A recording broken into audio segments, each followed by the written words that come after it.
Hello.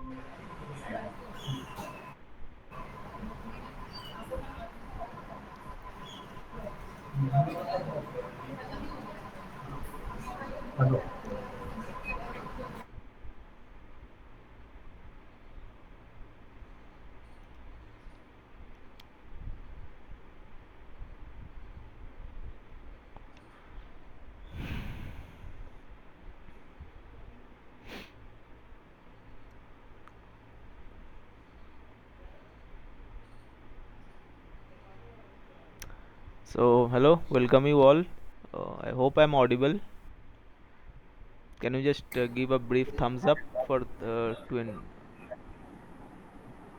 Yes, it's audible. okay, okay, thank you.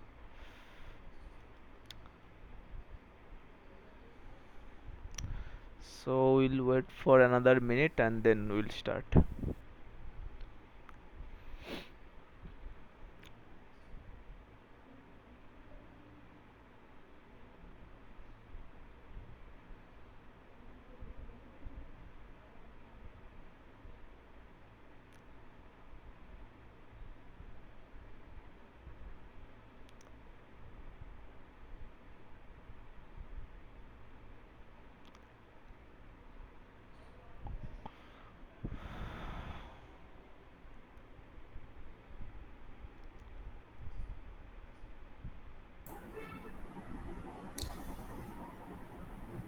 This week, SVT decomposition, I am finding it very difficult.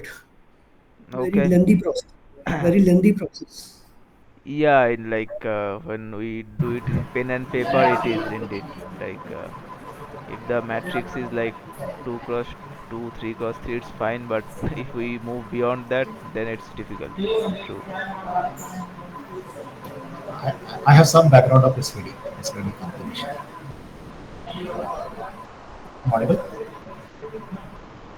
Uh, Yeah, Prashant, you are audible. Yeah, I have some background. So whether I taught I mean this linear algebra course multiple times. I have much background of decomposition, PCB, SPD, and a lot of others. so let's see whether I can clarify or So try. that's why I find this week very compelling. Okay, okay. So let's see whether I'm able to clarify your doubts and try to present in a simpler way. No, no, it could be. You are master of it.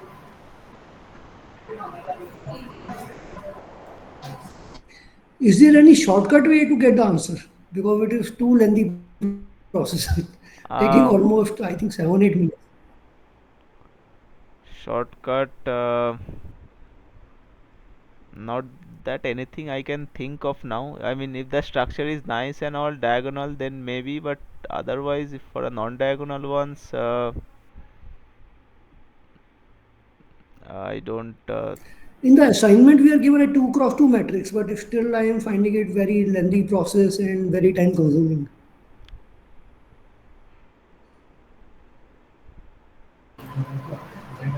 I have not looked into assignment this week.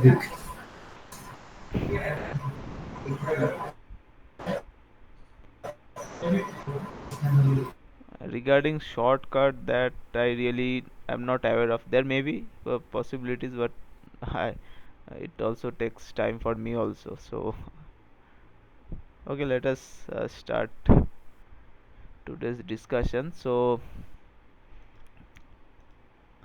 in last session, the professor discussed about the benefits of having multiple antenna at both transmitter and receiver side, and we can see having multiple um, receive antennas and having multiple transmit antennas both can generate equivalent results or equivalent gain, but that is on one condition, that when we have multiple transmit antennas, the channel information should be available at transmitter end. Like usually it is available at the receiver end because the receiver has to anyway estimate the channel, but if you want to achieve similar kind of gain at transmitter end, that channel information should be there. Either transmitter end, of course. So can one of you like point out why we are even considering having multiple antennas? Like what thing forces us to do so? Like what is the need for that basically? Or what motivates the use of multiple antennas at, let's say, both transmitter and receiver end?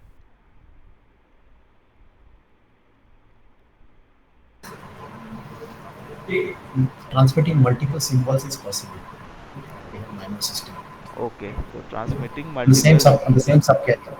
On the same subcarrier. Okay, so you are saying you are using same amount of resource elements, but you can transmit multiple symbols in parallel. And okay, so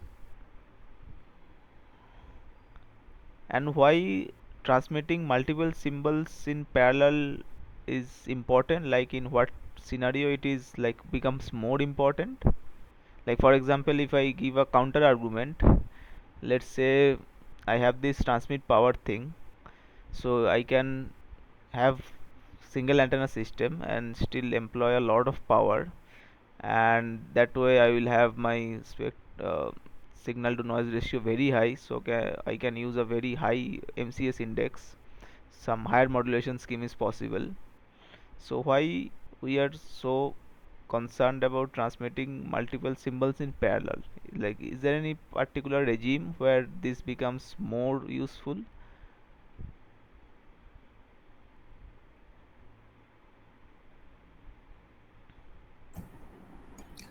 To reduce signal fading, improve spectrum efficiency. Okay. So is it somehow connected to low SNR regime or high SNR regime? Like how the SNR varies with respect to transmit power at uh, these two are the regions? Like what I'm trying to say, what happens when your my spectral efficiency, how it behaves at low SNR regime with respect to transmit power? Like uh, the relation I'm asking.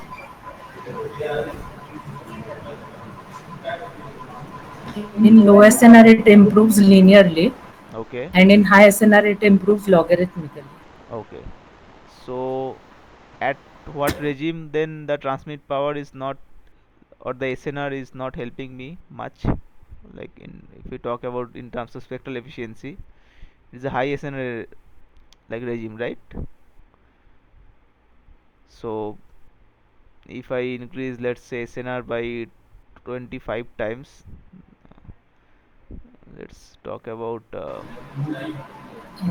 Sir, just a minute. yeah. Your voice is breaking at this end. Okay. Uh, Is it for others also? Yes, it is crackling too much. okay. Yes. And is it okay now or still? Still lot of echo is there. Okay.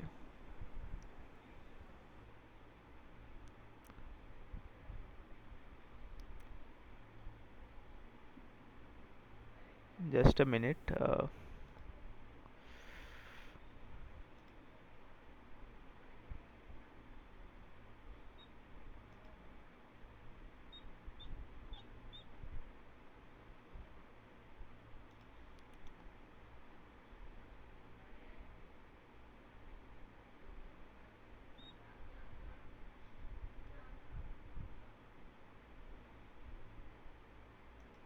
How about now? Is it okay? Or the voice is still breaking now?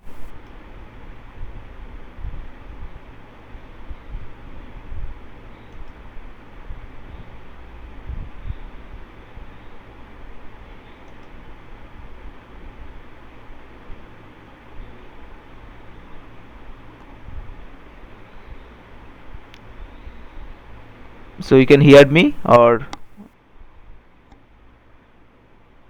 it's still as it was? It is much, much better now. Okay, it's better now, na? Okay, okay. Thanks.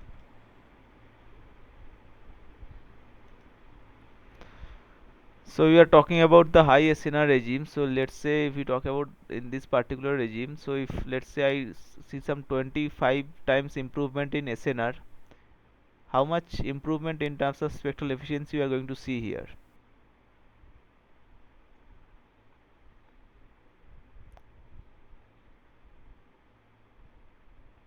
Or say let's forget about this 25 thing. Let's say 32x.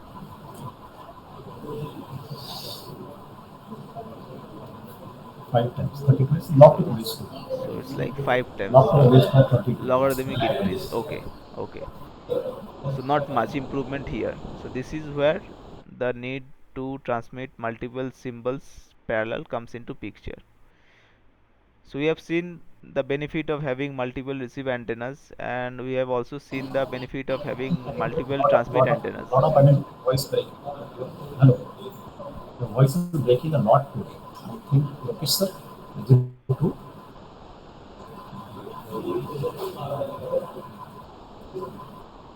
Voice is breaking a lot.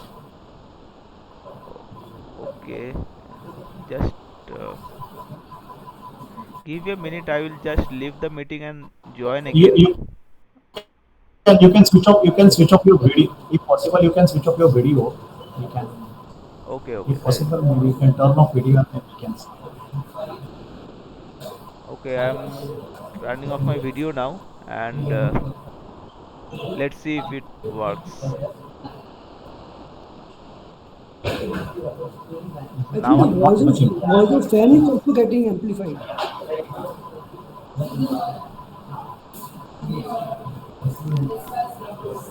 is that okay now Is it or? legible, sir? Lokesh sir, is it can you identify?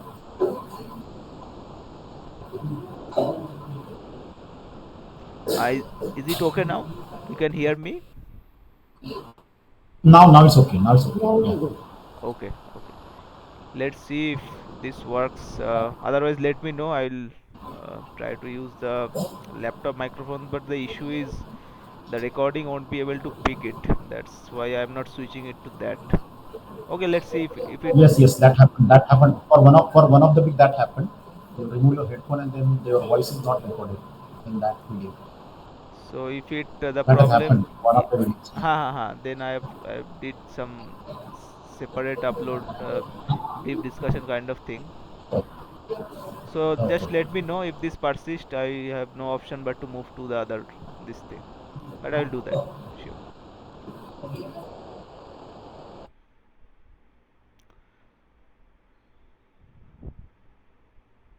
So in earlier session we have seen that multiple uh, receive antenna and multiple transmit antenna scenario. Basically multiple receive antenna and single transmit antenna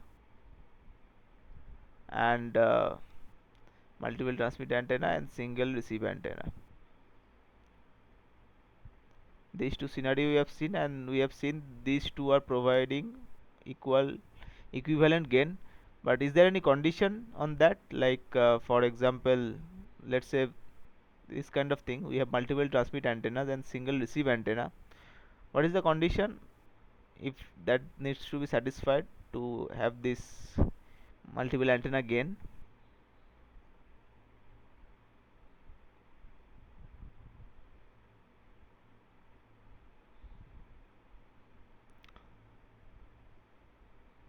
So for this case, channel information need to be available at transmitter. So basically we called it maximal ratio transmission or MRT. For multiple receive antenna scenario is much simpler, it's maximal ratio combining. So how about we move to a system with now having multiple transmit and receive antenna pair. At transmitter end, let's say I have two antenna. At receiver end, I am having also two antennas. So first let's consider the scenario when transmitter doesn't have the channel information. Let's say I'm calling it the first transmit antenna, this is second. So this channel I'm calling it H11, this one we are calling H12, this one I'm calling H21, this one H22. So let's consider first the scenario when transmitter does not have CSI, I mean channel state information. Is that still beneficial compared to having single antenna system?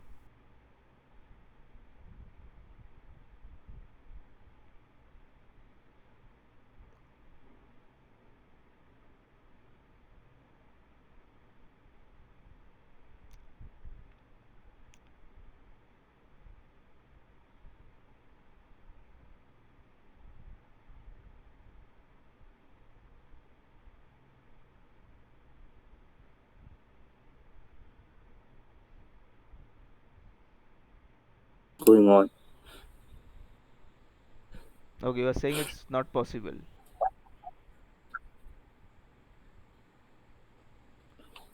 It is. It is. Okay, okay, you're saying it is possible. Okay, fine. So let's say then the fast receive antenna we are calling it Y1, the signal that is received. What should be the expression of Y1? Let's say here I am transmitting X1, here I am transmitting X2.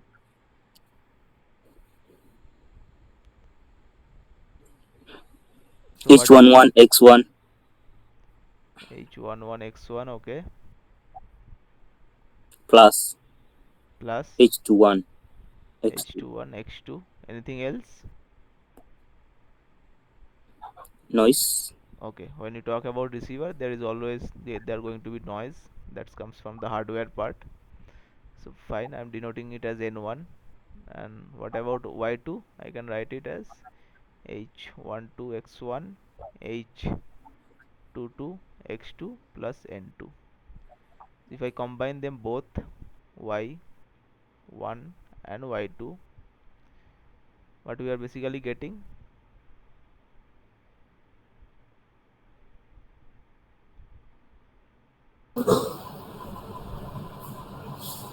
So the indices of channel coefficients. The number of receiver is first. The subscriber. Receiver is first and then transmitter. Then Okay, you are talking about the multiple. notation part, right? Okay, Yeah. The notation used in the okay. class and So it might vary. So it might I, get confusing. I'll just correct it. So can you just uh, tell me once more, like? So the arrow that is going from X2 transmitter to Y1 receiver, the index is H12. Okay, okay, got it, got it. So that So first receiver and then transmitter. okay, okay. First receiver and then transmitter. Thanks for Index. pointing this out. Uh, this should be H21, then and similarly here. It will fit in matrix correctly in that case.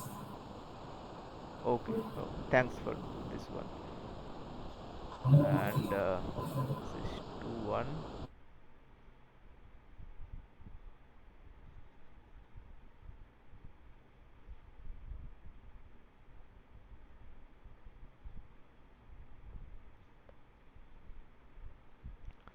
So this I am calling as matrix H, and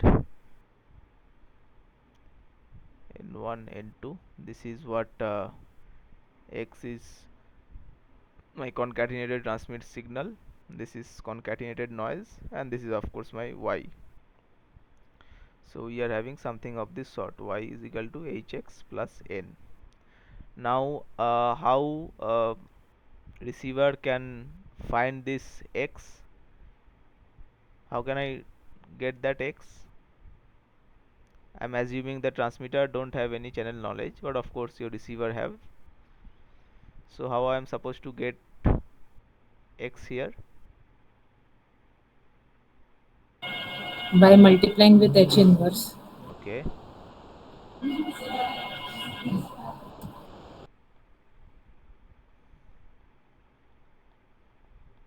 Then this becomes kind of my effective noise.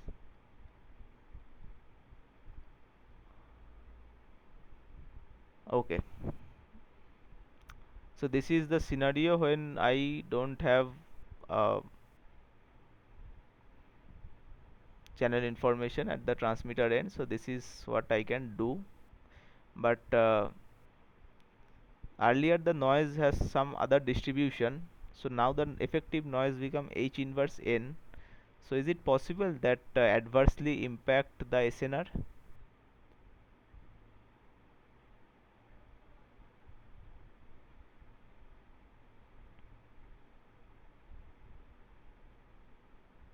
I mean, of course, I am able to do better. I am transmitting multiple symbols. That is okay.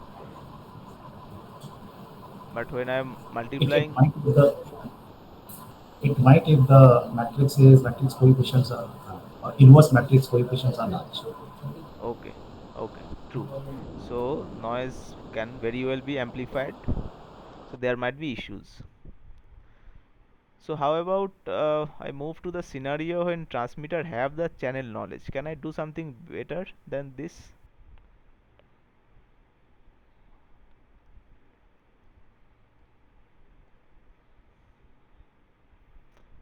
If I move to the scenario, second scenario here, transmitter with CSI, somehow, let's say somehow you obtain this H thing at transmitter end. So is there any way of improvement on top of what we see Can do last time? SVD Okay, precoding using SVD. okay, okay. And by the way, when you say about this recording thing, is that always going to work? Irrespective of the mode I'm operating in? Let's say I have this channel information, TDD. TDD. Okay, so when you are No, only operating in the time division duplex mode, that means inherently we are assuming that the uplink and downlink channels are more or less same. They can be slightly different, but that is some other point of discussion, but mostly they are same. So TDD operates on that principle. So precoding is only going to work in that scenario. Fine. So when you say SVD, basically it stands for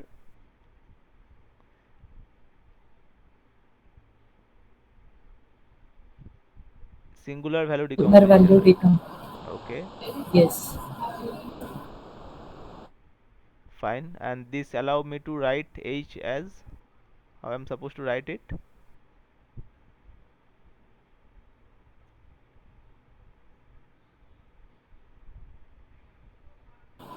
U W sigma. lambda V Hermitian. Okay, U lambda V Hermitian. दूसरा Fine. बोलेगा हम So let's make this channel some general dimension instead of 2 cross 2. Let's make it like NT times NR. NT refers to transmit antennas, NR receive, NR. Sorry, it's just the opposite should be.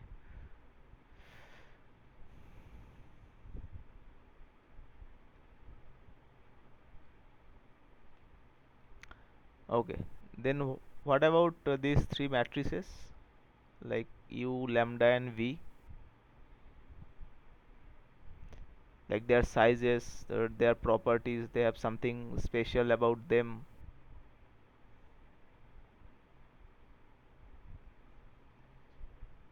One is U, second is lambda, and third is V. Let's talk about V Hermitian. They are unitary. Okay, okay, fine. And that translates into what property? Like, is there any pattern in their rows or columns, something that can be exploited?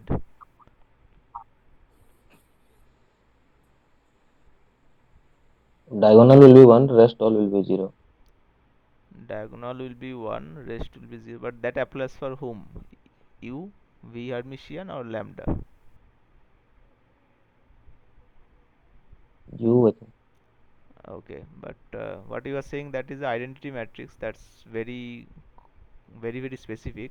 So actually, when it comes to U, so first of all, let's talk about its dimension. It's nr times nl. What is nl? I'll come to that in a minute. And its property is you will have orthogonal columns.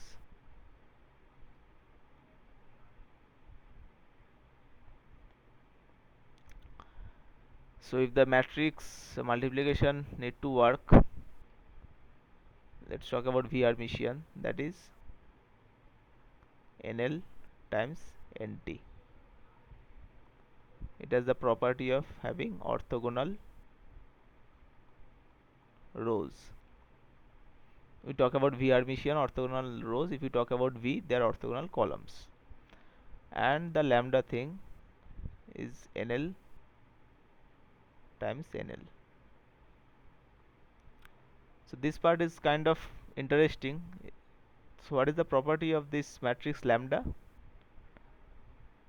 You mentioned that diagonal elements are 1, but that is a bit very specific scenario, but you are close to that. Can you try once? You are half true, kind of. It has ordered singular values. Okay,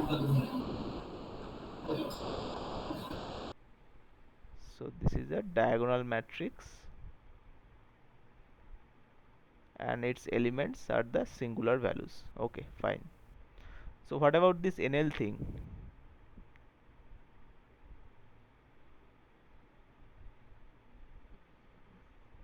It is number of layers, Fine, it is number of layers in 5G NR framework. and it is minimum of NR and NT. It's minimum of NR and NT.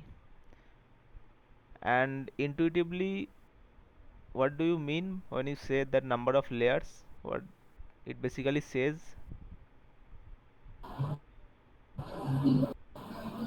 Number of symbols transmitted in parallel. Okay, number of streams that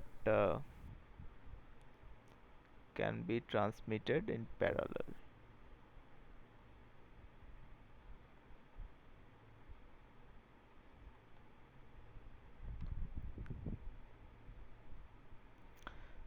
So fine, we have the singular decomposition U lambda V Hermitian. Now what should transmitter do with that information? We assume that we have done the SVD. Fine, what next?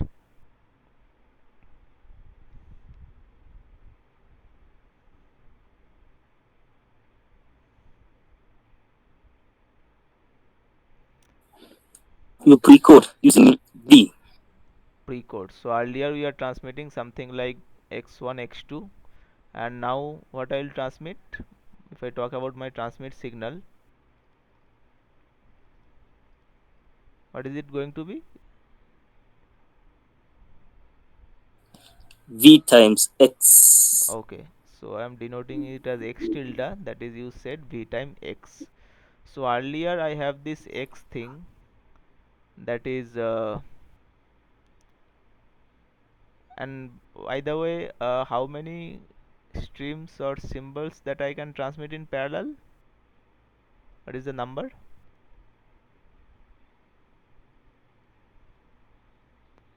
NL, right? So now you are saying I'm suppose instead of transmitting x, I'm transmitting vx. So what is the dimension of x tilde here? Is that NL cross 1 or something else?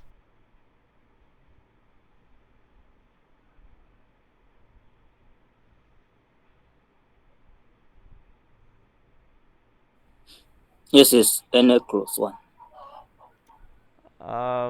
It But should be 1 or NT because we have number of transmitter antenna NT, I have NT transmit antenna, right?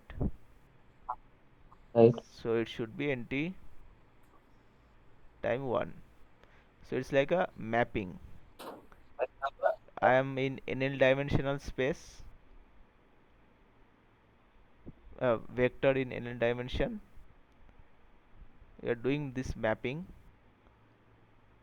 and the mapped vector is NT dimension. And this is happening when you are multiplying with V. When I basically multiply with matrix, it can be seen as a transformation. We have a uh, transmit vector that is NL dimension, that also is equal to the number of streams that can be transmitted in parallel. I am precoding it with V. That means I am transforming a NL dimensional vector to a NT dimensional vector because I have NT transmit antennas. Fine. This is my transmit signal from the transmitter end. How about how this is going to help me? Like let's talk the write the expression in the let me introduce a slide here. Last time we have seen it is something like y is equal to h x plus n. So x is basically what is transmitted from transmitter, h is your channel, noise is anywhere there, and this is y. Fine. So how things change now compared to unprecoded case?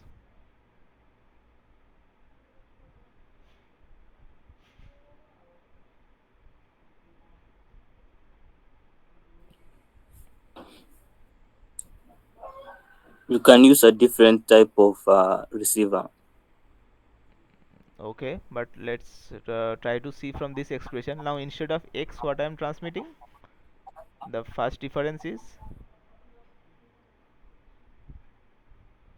we are not transmitting x anymore, right? We are transmitting what? X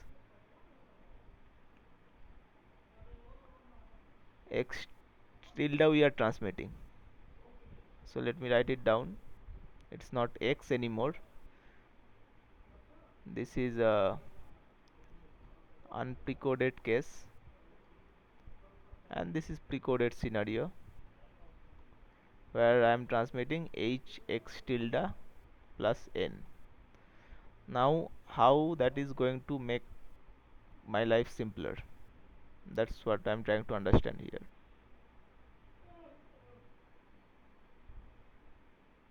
So instead of h, what I can write h as, if I try to write in a SVD form?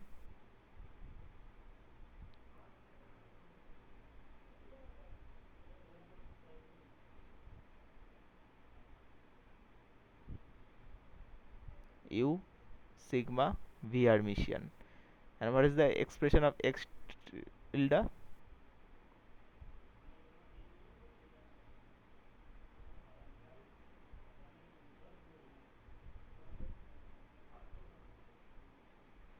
Expression of x tilde was V into X. v into x. Fine. And now what happens now? Like what happens to this V Hermitian V? V we have already seen is a unitary matrix. So what happens to this part? V Hermitian V here.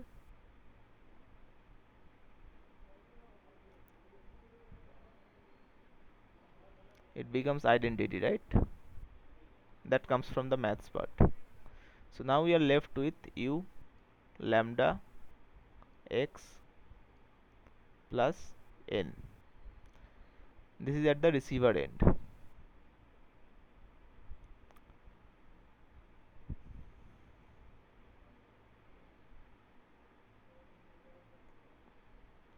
Now let's consider one scenario when receiver does not have channel information. What happens in that case? Can we cancel the interstream interference? By the way, when I say interstream interference, I mean the interferences among this x1, x2 up to xnl, because anyway they are going to appear in every receive antenna, right? So if you talk about the scenario when receiver does not have the channel state information, but transmitter does have transmitter precode, good enough. We have received decode signal which has something of this form. So can the receiver cancel inter-stream interference in this scenario? Is it possible? No. Okay, and why is so?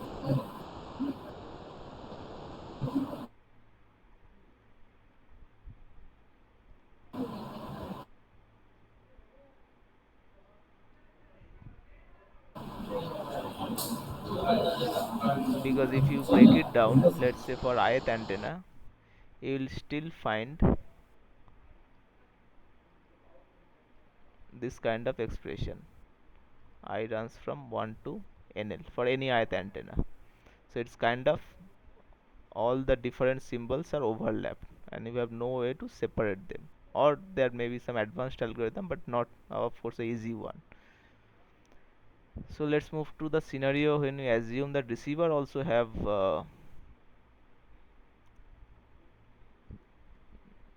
CSI. What happens then? What can receiver do on top of this?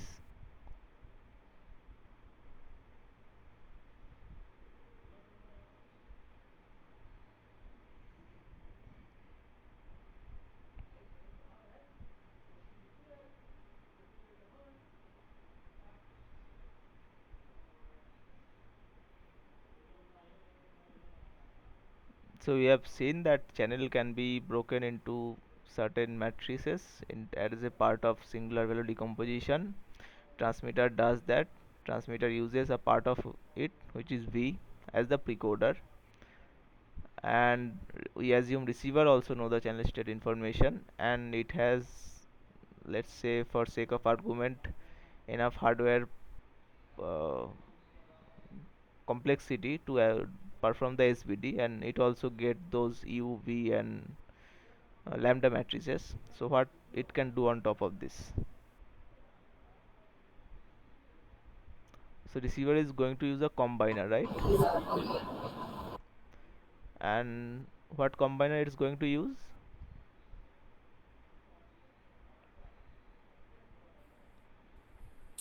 U emission. U Hermitian. So you say it's going to use U Hermitian on its received signal, fine. So I am getting something of this sort: U Hermitian U lambda x plus U Hermitian n. And how is that going to help me?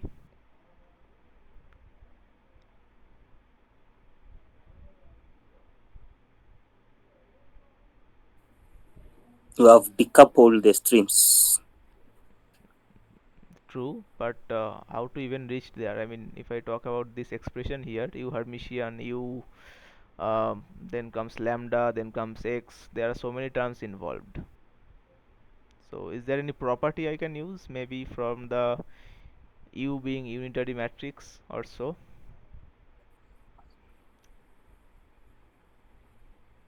Yeah, it becomes identity then. Okay, so which part becomes identity? U emission U. E Hermitian U goes back to identity. Fine. So basically, I'm left with lambda x plus U Hermitian n. So you are talking about decoupling. So how that is achieved? What do you mean by that?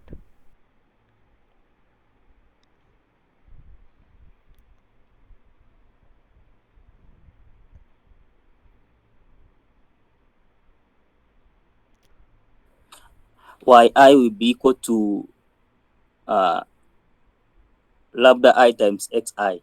Okay, so it's like if I denote this whole term U Hermitian y as, let's say, y tilde, then you are saying that ith element of y tilde is some lambda I times xi plus some n tilde I, where this is n tilde. Is that what you are saying? Yeah, And how it is better compared to this expression here? Like what is the benefit of having this instead of this?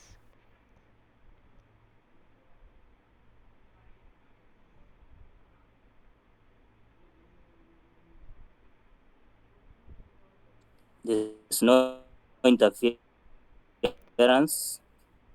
Okay, there is no interference. Correct.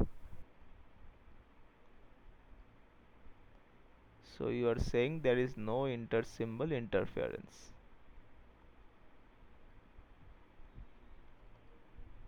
Fine. So this is the point where I want to ask one question. We have seen the very first case we discussed, when we apply this inverse kind of thing, we see we are getting x plus h inverse of noise, h inverse of n, and that becomes the whole effective noise. And we already talked about that it can very well happen if the elements of the channel are small enough, then h inverse will intuitively have large value, so h inverse n will eventually have a effect of amplifying the noise, so that way it will bring down your SNR. So if I try to draw similar comparison here also I am having U Hermitian n, similar kind of matrix multiplication. So is that going to impact my performance here also as it did back there?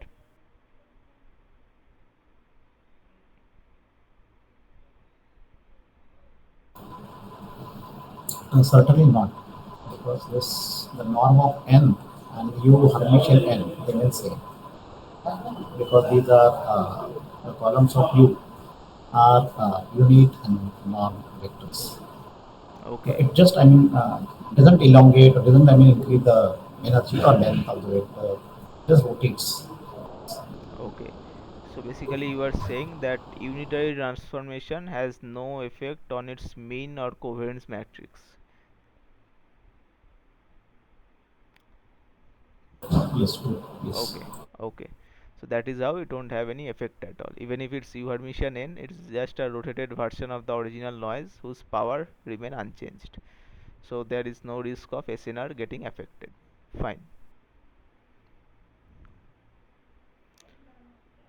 So this is about the SVD decomposition, and this works nicely only when both transmitter and receiver has this channel state information. Now let's try to connect it to this 5G NR framework, how it is being achieved. Like we have talked about earlier in the previous session regarding the use of three reference signal, SRS, sounding reference signal, CSIRS, channel state information reference signal, and also DMRS, the demodulation reference signal. So if I talk about the SRS, just to refresh, SRS is used for the estimation of uplink channel, right? Basically I am transmitting from the user end and I am receiving at base station end, so the purpose is to the estimation of channel. So when we talk about SRS, is there any kind of precoding going on, or is it not?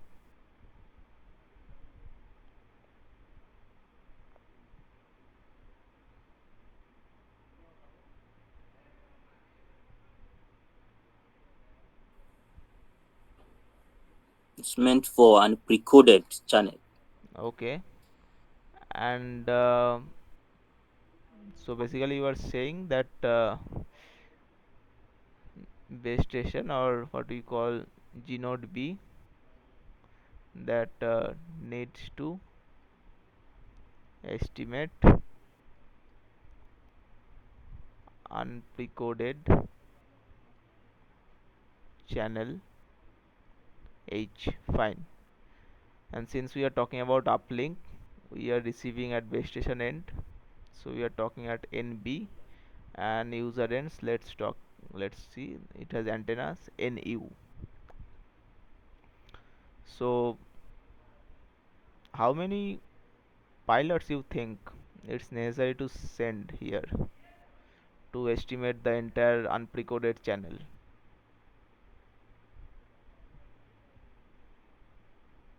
Let's write the expression of the received signal at base station n. It's still y, or you can call it yb. It's like H, and there is some P, which I am assuming is the pilot signal, and of course noise at the base station end. So I was asking that how many P's need to be sent here.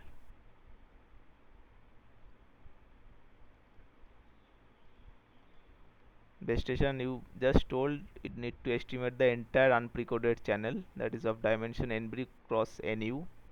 We are talking about SRS transmission, so there is no precoding involved. User transmit the pilots. My question is, how many pilots?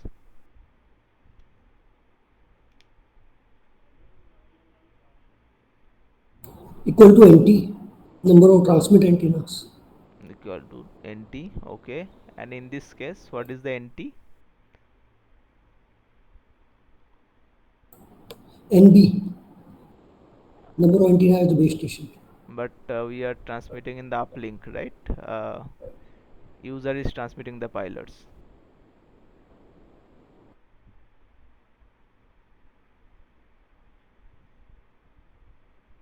When you talk about SRS, we are transmitting the pilots in the uplink. So basically, it's user which are Yes. transmitting.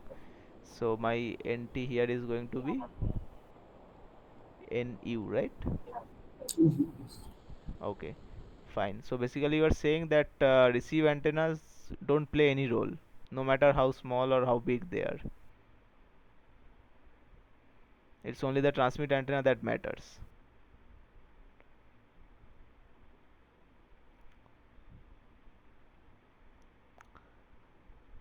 Fine. So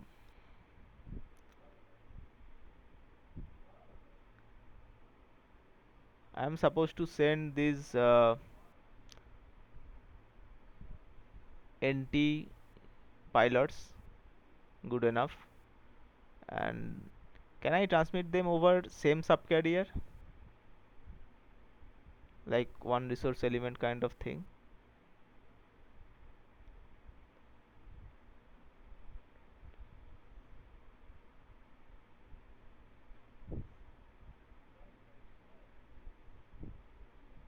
So first of all, these P's of course will belong to C NU dimensional vector.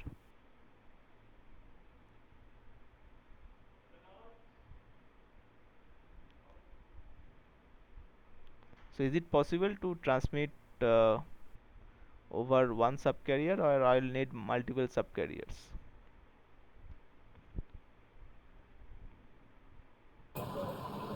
If we transmit one by one, we can have only one subcarrier. If we do it simultaneously, we may require two neighboring subcarriers. Correct. So let's say if I consider this particular case of when a user have three antennas, and in that case of course I have one pilot, let's say 100, another is 010, and another is say 001. This is one set of pilot of choice of pilots, one set, and another set could be like -1 0 1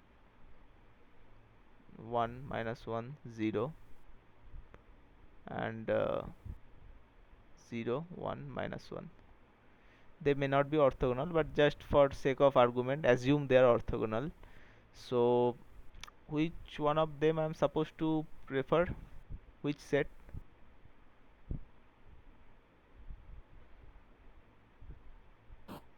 First set,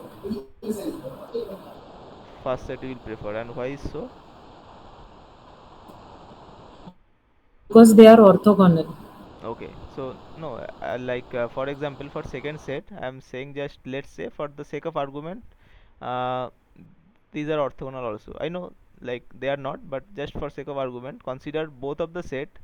Like these three are mutually orthogonal to each other, and these three are also mutually orthogonal to each other. So orthogonality wise, they are okay. Then what other parameters are going to influence my decision here when choosing the pilots?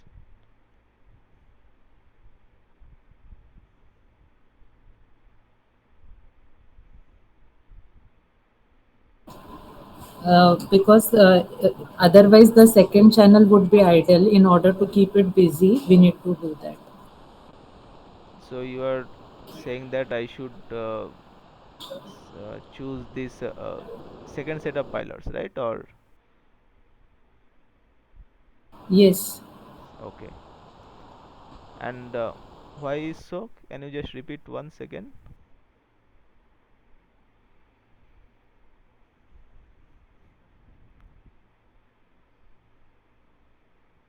because in that case the second antenna won't be active. Okay, but second antenna won't be active, fine. But if I talk about as a counter argument, in the first case, the second and third are not active. So why the second only not being active is superior to that case? Like, yeah, No, no, only one will be active in the first case, right? in the first case. Okay, and how it's going to hamper my performance?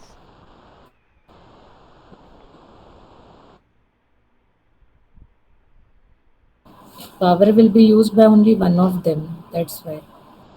Okay, so you are saying if I use the first set of antennas, basically I'm keeping more antennas as inactive, so the transmit Right, power would be less. And why the transmit right. power is such an important thing, especially in when you talk about the pilot sequence in SRS?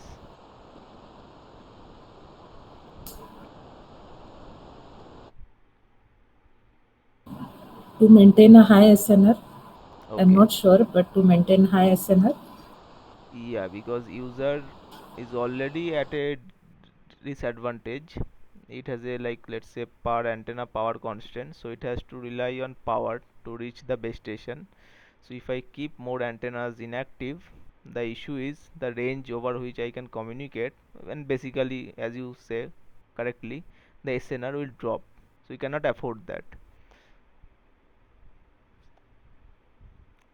So that is why we should keep as more antennas, like transmit from all the antennas. That's how the orthogonal sequences are being designed. Actually, here in the second case, I kept one inactive. In practice, most likely it is also active. It will be assigned some just other value so that orthogonality is maintained, but all three should be active. Okay, then SRS is being transmitted and G node B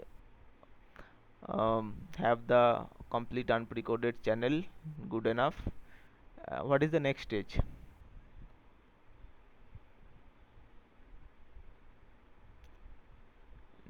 EMRS or CSIRS?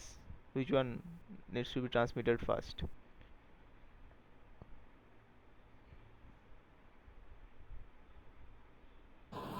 CSIRS. CSIRS. So when transmitting CSIRS, so when it comes to SRS, user just transmit the raw pilot signal. Is the same happening when it comes to transmitting CSIRS for the base station or something different? No, it is different.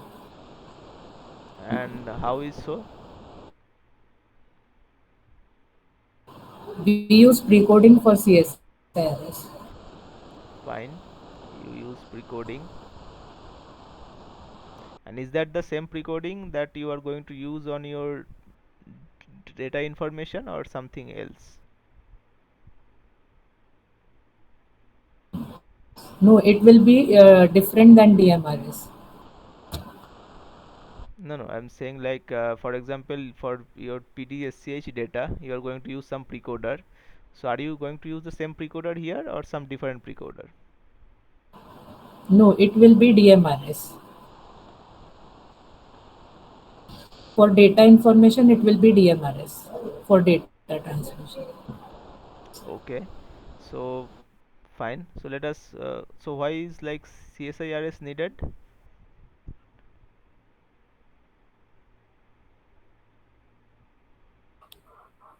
Find MCS. Find the MCS. And why MCS is important?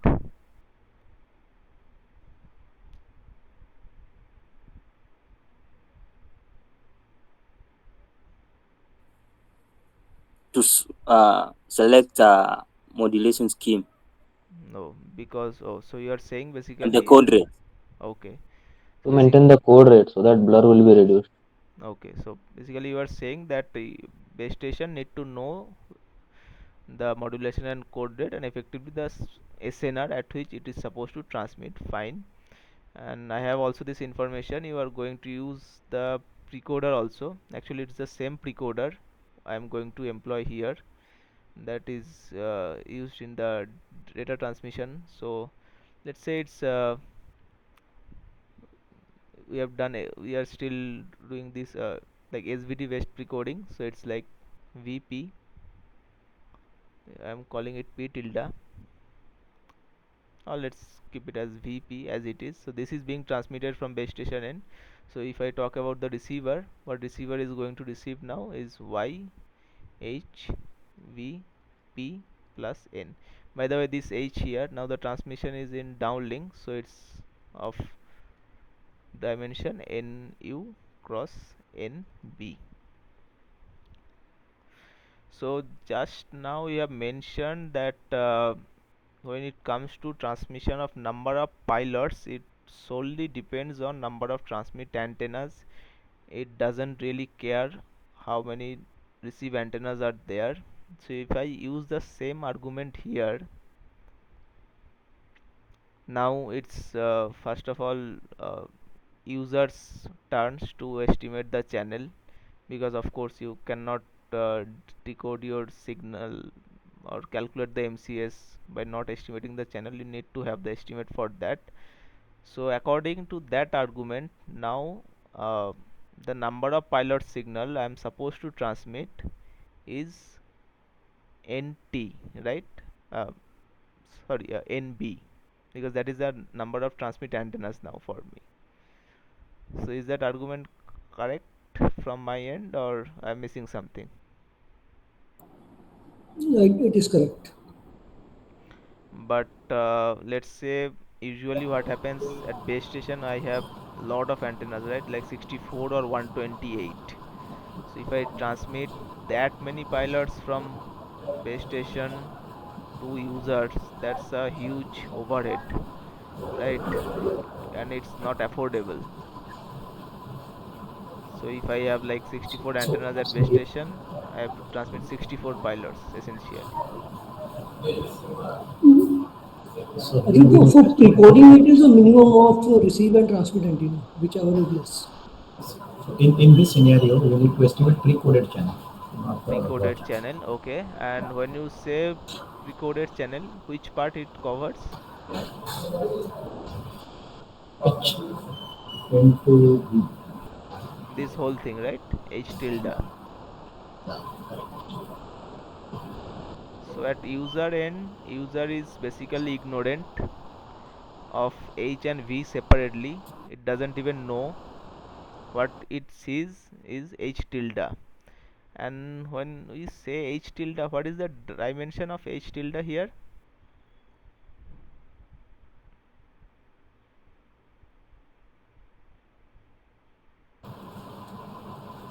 I think it's NU by NL1 number of units. Nu times NL. Okay. Okay.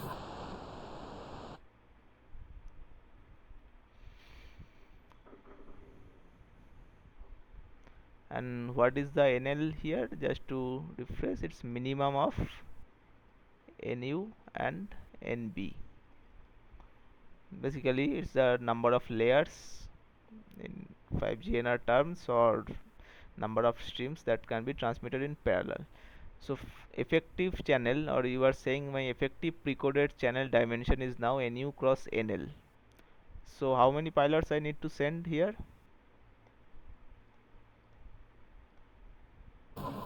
NL pilots. Only NL pilots.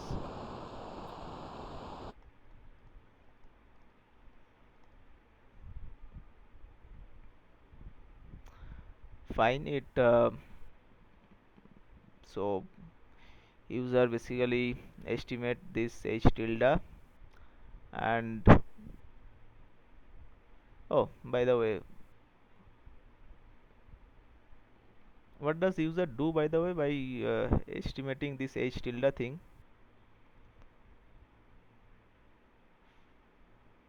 It is supposed to compute this MCS thing, right? So essentially it is need to compute the SNR. So how it is supposed to do that? Any processing it needs to do on h tilde, or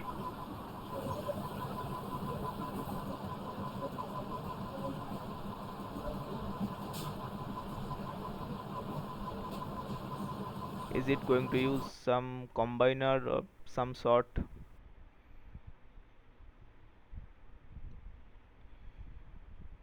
So the decomposition of H tilde is simpler. Okay, It is only two matrices here. so if I, let's say, if I saying decomposition is simpler, so if I plan to do decomposition of h tilde, what I'm supposed to get here? So a U tilde, capital lambda tilde. So this is what I'm going to get. Yes. Fine. And it is going to use, and what combiner the receiver is going to use? U tilde admission. U tilde admission.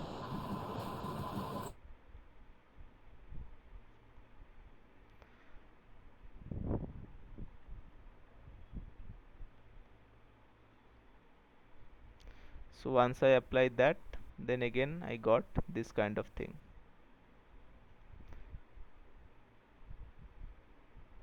So basically multiple streams were transmitted, and you can compute the SNR of each subcarrier, feed them individually, or we can combine them and feed them as a combined MCS.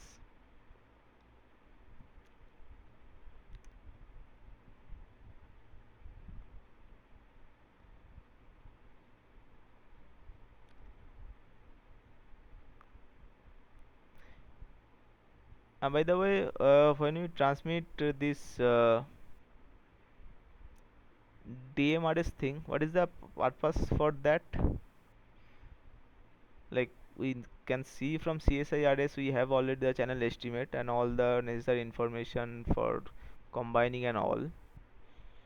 So why do we really require the DMRS thing here?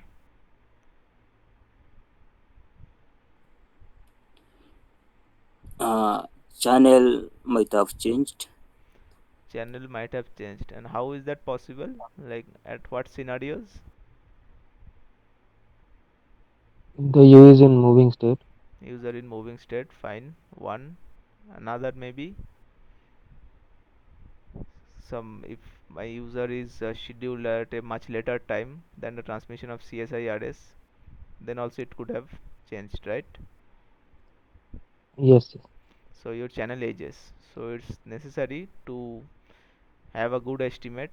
You transmit your DMRS along with your data. And is there any difference between the handling of CSIRS and DMRS, or is the procedure really same?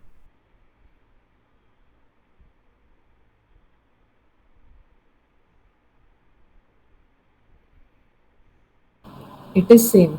It is same because the ultimate goal is the same, like estimation of channel and to derive, extract the information therein.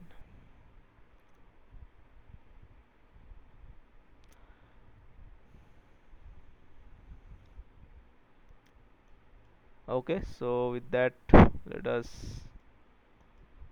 move on to solve few questions. So we are given this particular channel H here,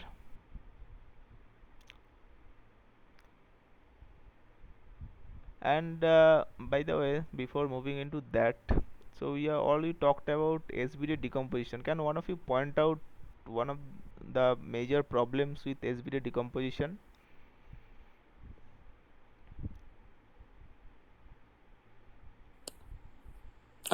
If H is ill conditioned, Okay, H is ill conditioned,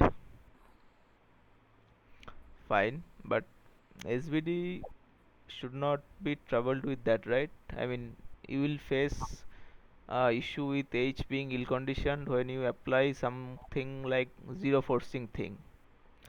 So what happens when your H become ill conditioned? You mean your H and H inverse either doesn't exist or very close to a large value. So we have seen for unprecoded case when you are doing this H inverse kind of thing, so your noise might get very well amplified, impacting your SNR adversely. But as long as SVD is concerned, H being ill conditioned is not going to hurt it, as per my understanding. So anything apart from that?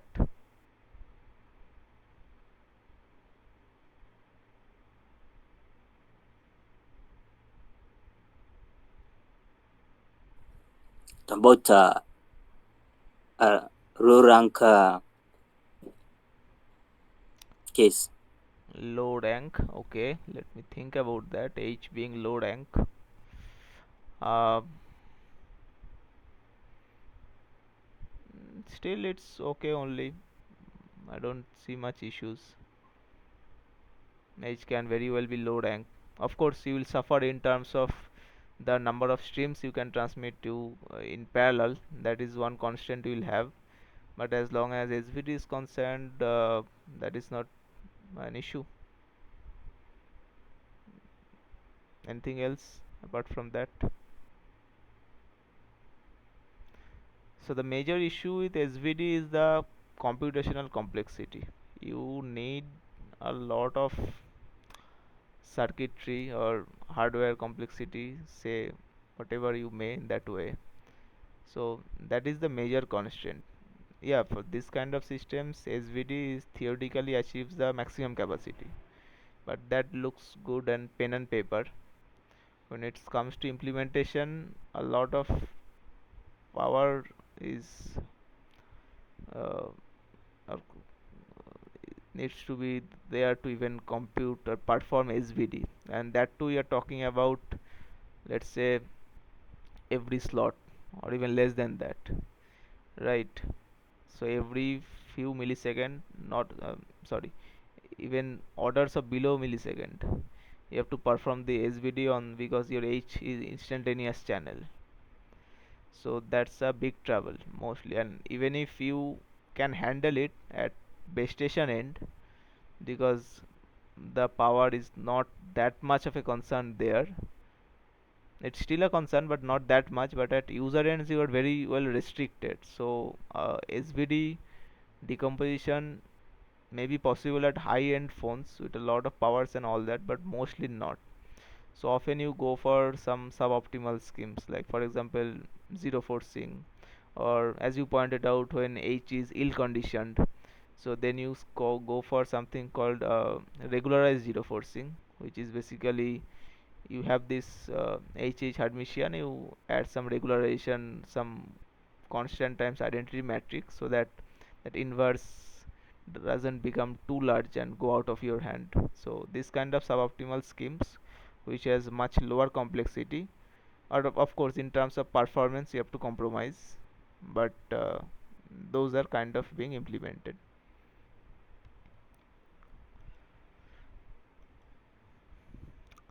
So about this question here, we are given the channel, it's a 4 cross 2 matrix here, and it says that we have to perform SVD, and more importantly we are supposed to find the diagonal matrix whose elements are the singular values in the order. So how am I supposed to find this one? And this looks quite intimidating. There's the singular values we need to complete, which Okay, are we need to compute elements singular of values. eigenvalues. So So singular values can be computed with eigenvalues of H transpose H. okay, so you are talking, I'm supposed to look for just a minute, I should look for eigenvalues of H transpose H, fine, And how I'm supposed to find that? We need to find out characteristic I have to of compute non H solid. Hermitian H, and Which characteristic of this minus is a 2 cross 2, lambda so I'm lambda supposed to have 1.2 lambda times identity and set the determinant to 0. Okay,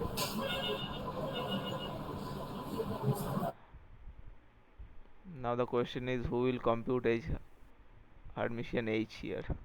uh,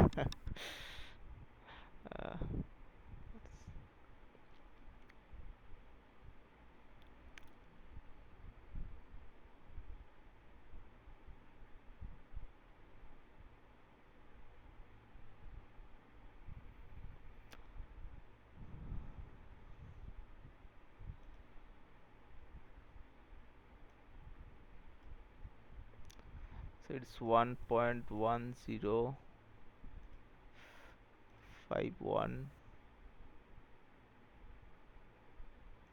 square plus 1.1925 square plus 0.7343 square plus 0.0448 square plus 0.6887 square plus 0.3407 square plus 0.2122 square plus 0.5464. Are you writing on the slide? Are you writing on the slide? No, I'm just calculating, just using the calculator, and 4.1185. Okay, so here we are having 4.1185, and let me try and find the next one.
So we'll have H Hermitian minus lambda times identity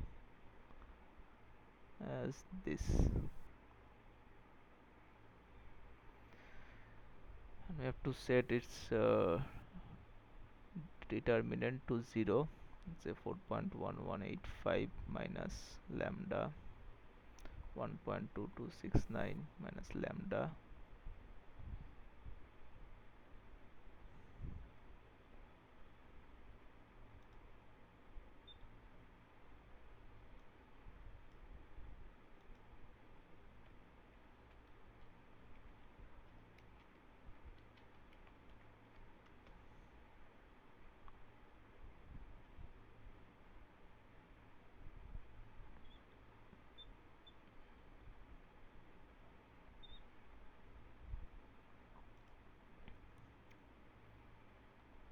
1.06. So we are going to have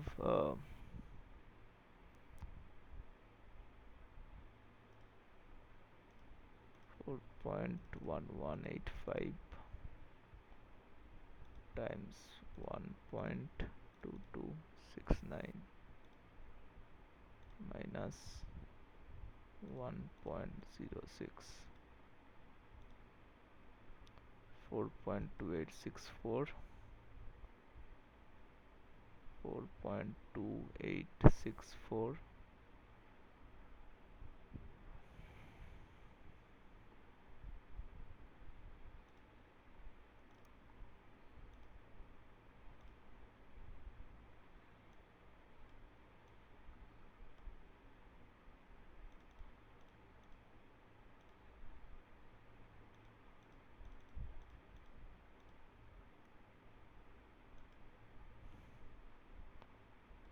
5.3454 lambda plus lambda square.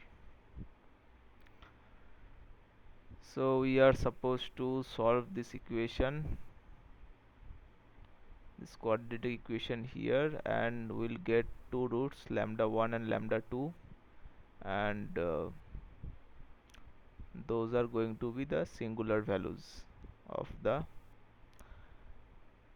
matrix H here.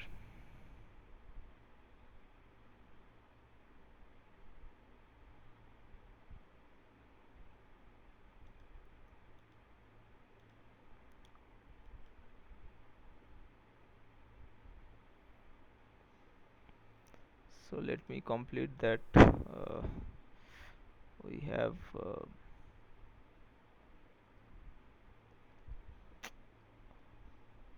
lambda square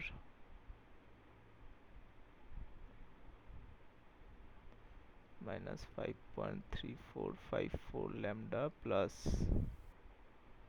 4.2864, 4.2864. So we'll have lambda as 5.34 plus minus 5.3454 square minus 4 times 4.2864, 2.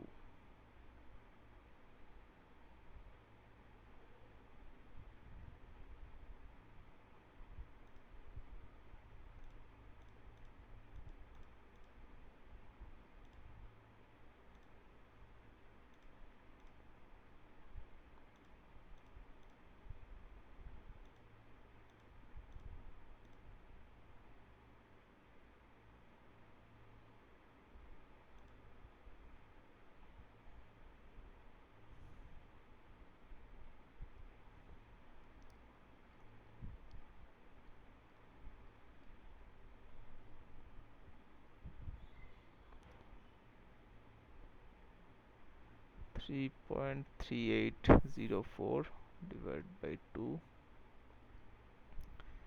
so 5.3454 .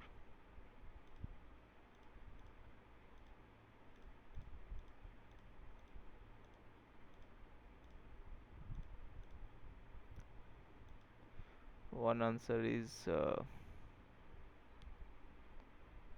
4.3629.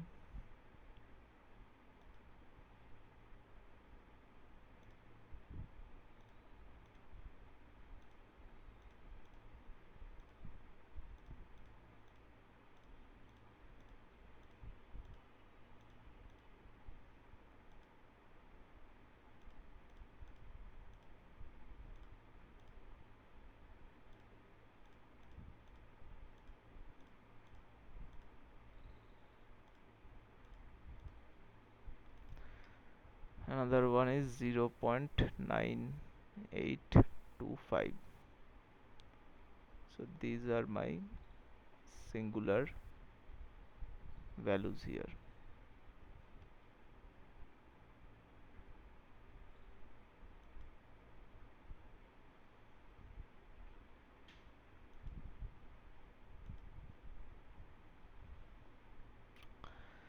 So this question, which of the reference signals are required to estimate the channel to find the desired precoding matrix for transmitting the downlink signal?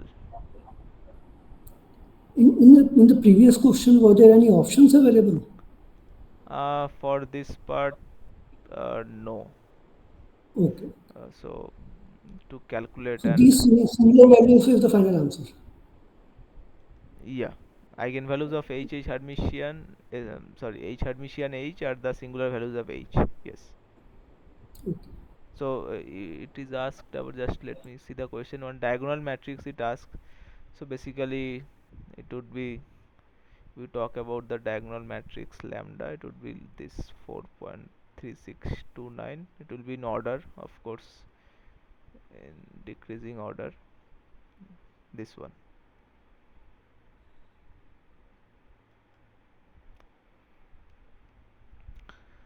So about this question here, the reference signals that are required to estimate the channel to find desired precoding matrix for transmitting the downlink signal.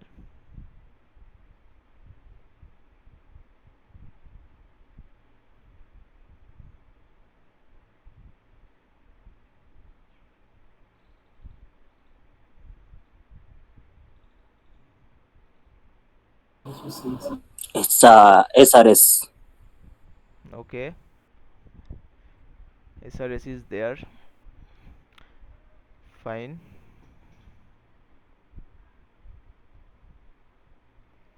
And any other option?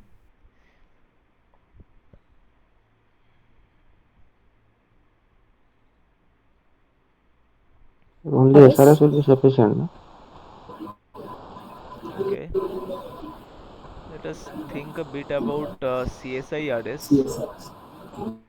So you are sending the precoded pilots, you are receiving the MCS information,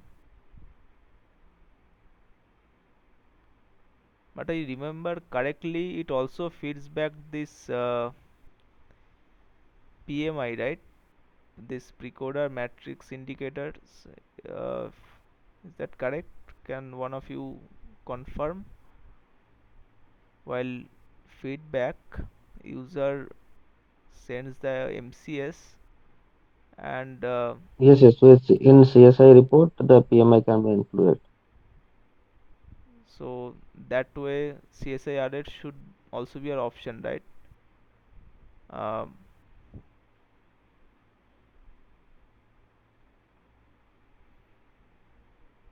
I think CSIRS should also go here. DMRS of course has not much role here because that is for channel estimation, but SRS and CSIRS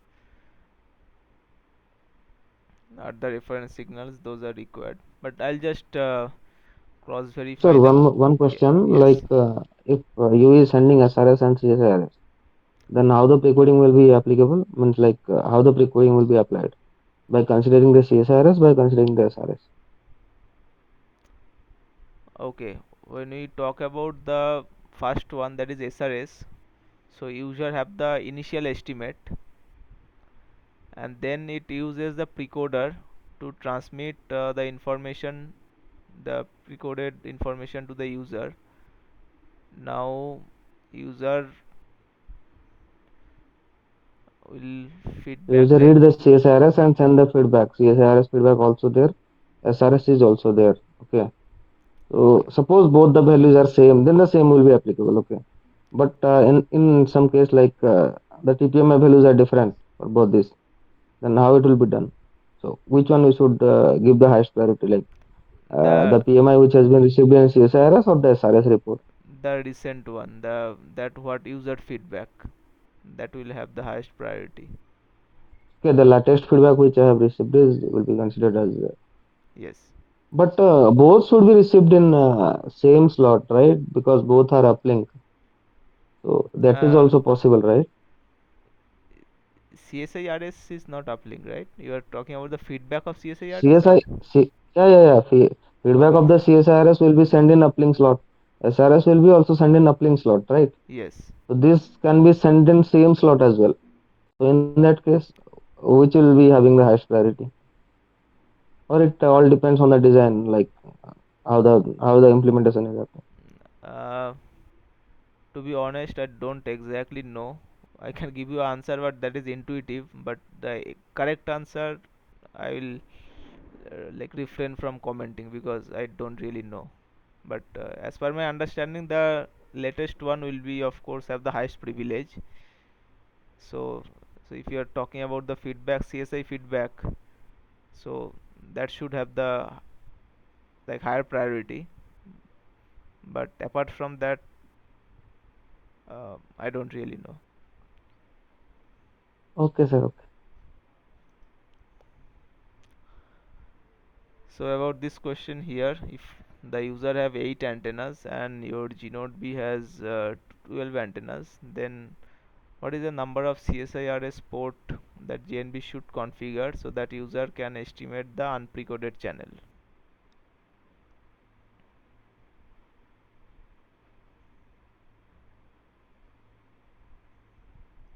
8.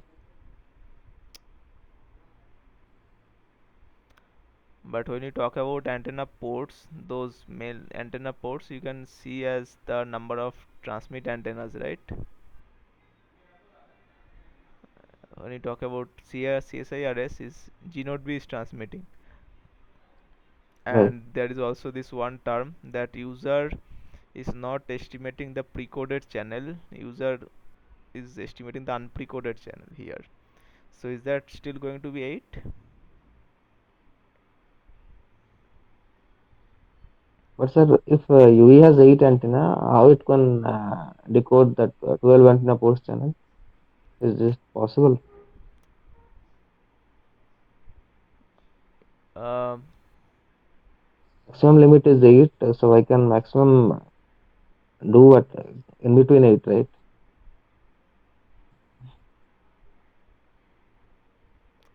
well, let's talk about the simplest CSIRS design in this case.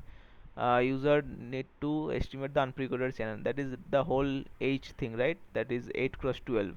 Yes, yes, yes. So let's say at first instant I am transmitting only from the first antenna of base station, and rest are all set to zeros. So let just let's talk about the first instant. I am transmitting something like this. There are 11 zeros and only transmitting from first antenna of base station. Now corresponding to this first antenna of base station, you will have received signal at all 8 antennas, 1 2 up to 8, right?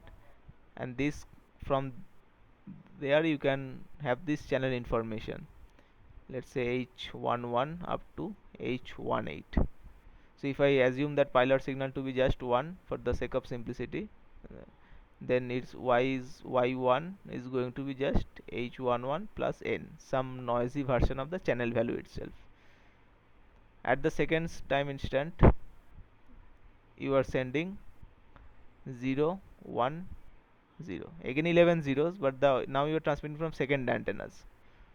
So in that way you are transmitting sequence of length 12,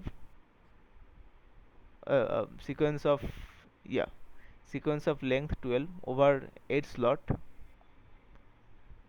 So that way you will have all these, uh, what is that, 8 cross 12 elements, right?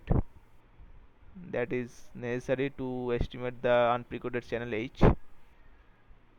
Each time I am turning all the base station antennas off, just transmitting from one, and estimating the channel coefficient corresponds to that transmit antenna to all receive antenna, and that will continue over 12 slot like that. So this is how it's going to work.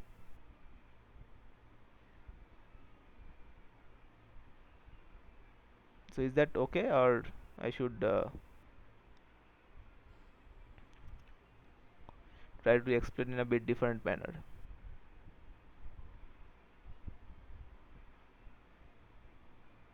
So in the SBD discussion, we have talked about that user is kind of transparent to precoder, or you can say precoder agnostic, because it doesn't know whether the base station is precoding or not. It doesn't even care.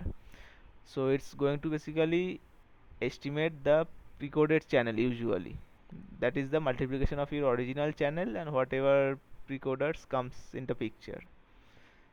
And that way you can reduce your the channel information that you need to estimate. So that way you are basically reducing the number of pilots that you are supposed to transmit. But the moment I am mentioning here that user is now not estimating the precoded channel but the unprecoded, then I have no way but to uh, estimate the all 8 cross 12, that is 96 elements that is present in the unprecoded channel H. And this is the simplest pilot configuration that from base station end at every time, or it can be across time slots, it can be across subcarriers, it can happen both way. Basically we are transmitting from one antenna and turning off rest of them, and corresponds to one transmit antenna. There are 8 channel coefficients across 8 receive antennas.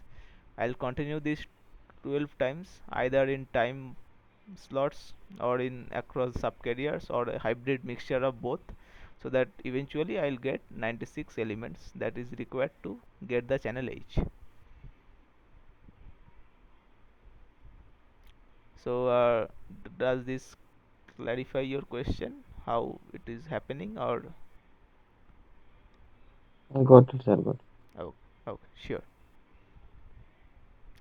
So what should be the answer here, by the way? How many CSIRS ports that G0B should configure?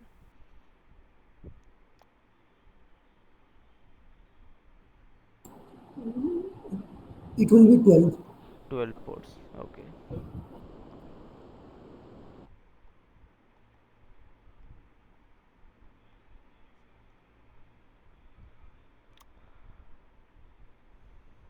And what about this question? This nothing changed, just the values, and the unprecoded channel becomes precoded. So now user have 3 antennas and G0B has 36. So for user to precode the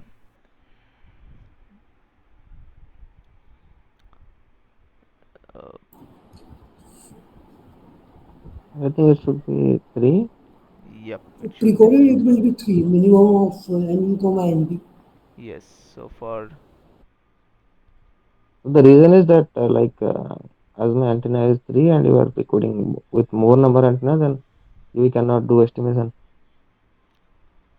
with more number of antennas, you are saying Like UE is having 3 antennas over here. If I am doing if the G node B is doing some precoding with 4 or 5 antennas, then the UE cannot decode the channel. okay, you are saying if G0B use 4 or 5 antennas, right? So Yes. again the answer will remain 3 only, because your when you talk about recording, I can maximum transmit the minimum of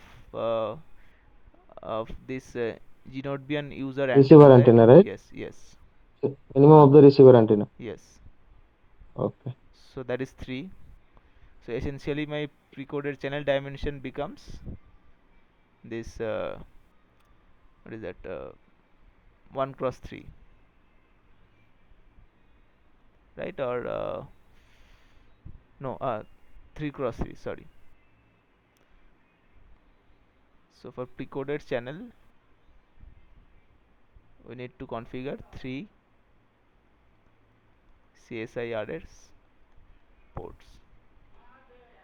So it's like you can see in this way, for unprecoded channel the number of ports that you need to configure is kind of same as the number of transmit antennas, but the moment you go for the precoded channel, is number of transmit antennas now virtually becomes the number of streams. It doesn't anymore depends on number of transmit antenna, it depends on number of streams that you can transmit, and number of streams that you can transmit is constrained by the minimum of your both transmit and receive antenna.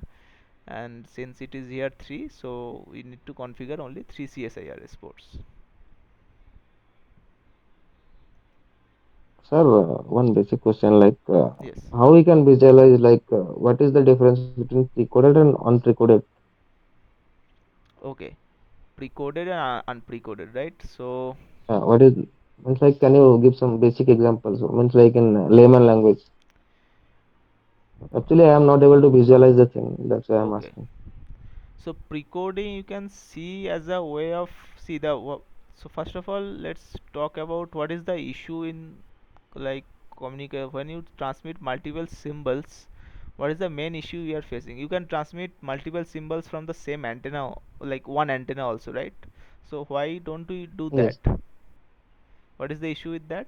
Like if I plan to transmit x1, x2, x3, all of them at the same time, what is the issue?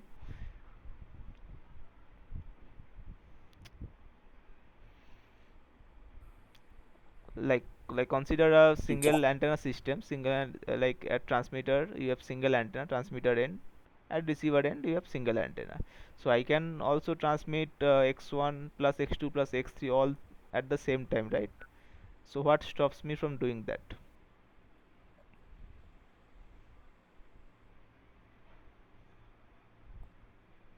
It is the interference among them, right? If I Yes. transmit x1 plus Yes. x2 plus x3, then how can I separate x1 from this sum, or x2 or So at the x3? same time, receiver cannot do decoding of three symbols, Yes, you cannot do decoding. right? Yes. So now Yes. we talk about precoding comes into picture when you have multiple transmit antennas. That's where your precoding terms comes in picture. So if you have multiple transmit antennas, let's say you are transmitting x1 from one antenna, x2 from one antenna, x3 from one antenna, but if your receiver still has uh, one antenna, can you like No, it it cannot decode all three. It will either decode X1 or X2 or X3 at the same time. yes. So when it comes to precoding, precoded precoding is basically you can okay, you are talking about layman's language, so let's try to say that it's a way to cancel the interference at transmitter end. How about that? Instead of transmitting x1, x2, x3 for uh, different antennas, you are transmit some weighted combination of that from different antennas. It's not just a regular summation, it's a weighted combination, and that weights actually depends on your channel. So this inter symbol interference that we are talking about, precoding is implemented to cancel the inter symbol interference from the transmitter end. Okay. So in a way we are modifying a channel. So if I let's write the very basic example of this, sorry, just a moment. Yes, y is hx plus n, right? This x is your transmitted Right. signal. So now if your H is let's say non-diagonal matrix. Okay, non-diagonal means there are as well as diagonal and off diagonal elements. So if this happens, then you pick any element of yi, what you will see, some scalar times x size. So at every antenna there is overlap from multiple symbols. So precoding is all about, can we do something instead of sending x, let me send vx. Now this is my transmit signal. Okay, I plan to Okay. transmit, let's say, vx. Now user, when the, let's say y is at receiver end, so receiver doesn't see whether it's h or multiplication of hv or multiplication of hv or something else. It says something multiplied with x, right? So the Right. question is, can I find some v that will make hv diagonal? Is that possible? Because the moment I make hv diagonal, what will happen? Your y eyes will be just some scalar times one symbol plus noise. So basically your inter symbol interference part goes away. So you can Okay. Okay. see it as a way of uh, like altering the propagation, like changing the propagation channel itself. Earlier your channel is h, now you are said, okay, I am, I have my original transmits, like x is what I need to transmit, that is my symbols. I am multiplying with some matrix v that I am designed, and then I am transmitting. So my effective channel is not h, now it becomes hv. And the whole purpose of doing that is that, is there a way that I want to bypass the characteristics of hv. Now I am using hv, and in a way, let's say hv can make, can we make it diagonal? So so it is the question. So by the way, for svd decomposition, it's not only uh, like it doesn't only help multiplying v at transmitter end, at the receiver end you also multiply with u also from the left side to make it diagonal. But just to make things simpler here, so so yeah, like this is why we need to use precoder. It's basically, the purpose is to cancel the inter-symbol interference. Got it, sir. Got it. Thank you. Yeah. And by the way, maybe my answer what I given now may not be very good, so I'm writing just my email ID in the chat box. You might, if you need, you can put a mail also, then I can clarify a bit more, if in a better language I would say. So I just put the mail in chat box, you can ping me if you like, and then we can have a discussion on that. Okay, sir. Okay. Thank you. Sure.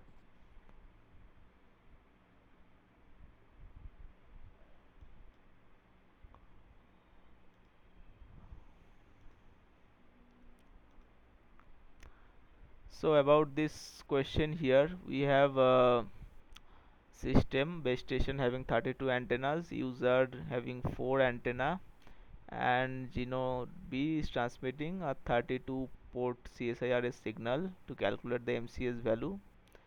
Good enough. If the effective SINR of the received signal across 4 antennas are this like 3 dB, 1.5 dB, 2.5 dB and 2 dB, what is the MCS index that user will report for optimal PDSCH transmission? So basically we are given the SNR across 4 antennas, and we have to provide the MCS index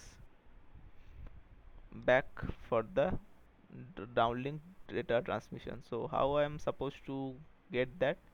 I mean, let's say we have this MCS index we can find from the MCS table, that's okay.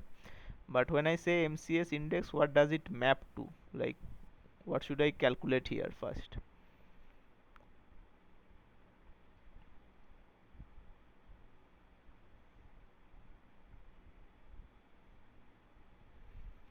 So let's say there is a one-to-one mapping between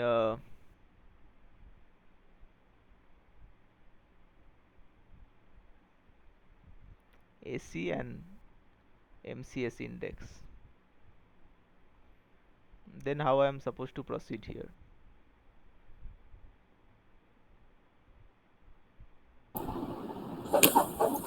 Log base 2 SNR.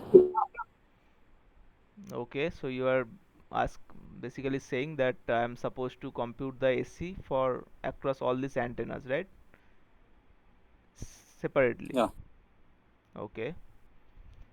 So my AC formula is there, log base 2 1 plus SNR, and this is AC1.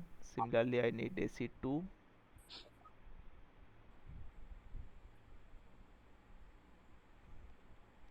then I have AC3,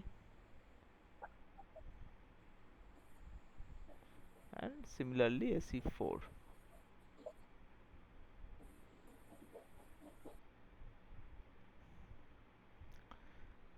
So how to get the SNR1 here? It's mentioned as 3 dB. So how to get can I use the log value directly, or I need to do some pre-processing kind of thing here?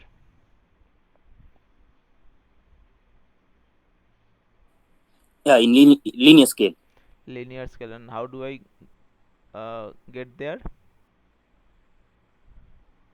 10 power 3 10 by 3 by 10, correct. 10. Similarly for SNR2 it's 10 power 1.5 over 10,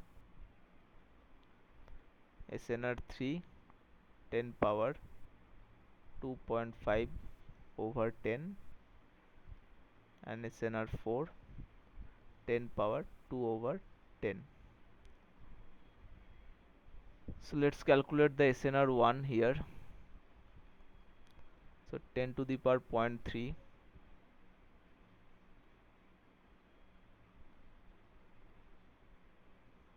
that comes out to be very close to 2.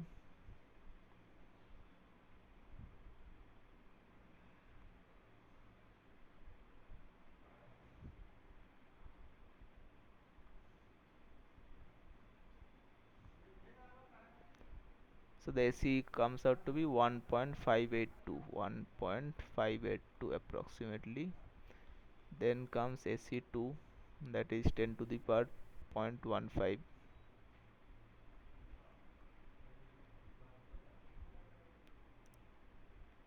plus 1.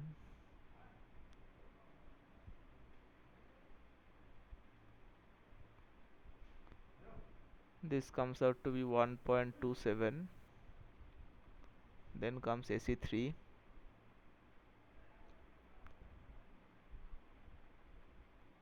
2.25,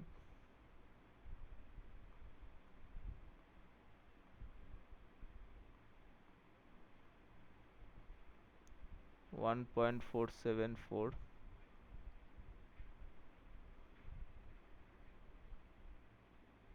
and then AC4,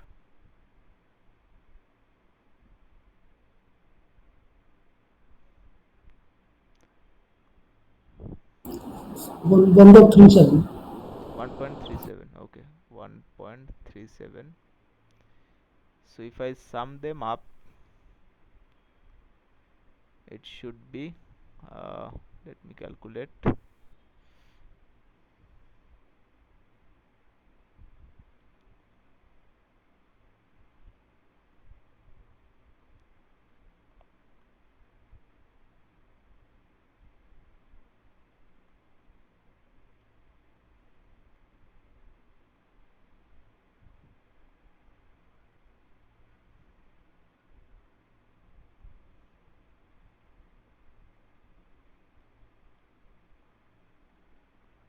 Like 5.696.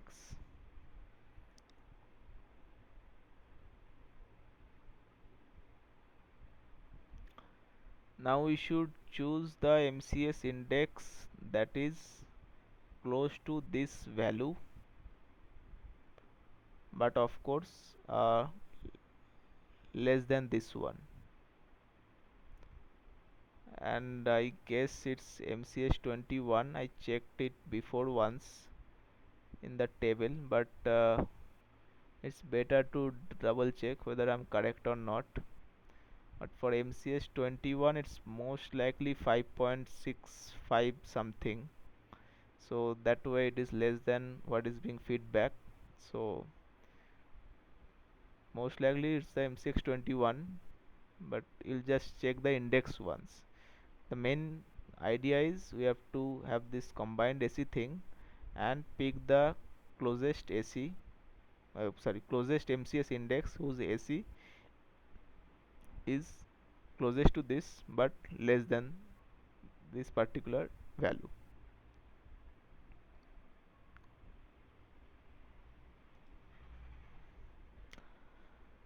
So which of the following statements are true regard? Excuse me. Yes. You saying that 32-port CSIRS is quite huge. Which one? The 32-port CSIRS on your explanation. In this question or Before, that is what you said. I mean, we should transmit the minimum of okay the for NTNR. yeah, that is the number of streams that can be transmitted in parallel. True. So Okay. you have any doubt regarding that? Like, is this that question or like even before that? So, Yeah. will it not be problematic to the UE to decode all the 32? Will it be not problematic for the user To decode all the 32-port CSIRS? um,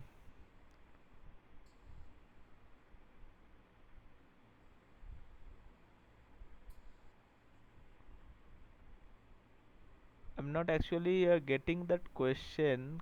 If one of you understand, can you clarify, or if you can write in the chat box, I guess.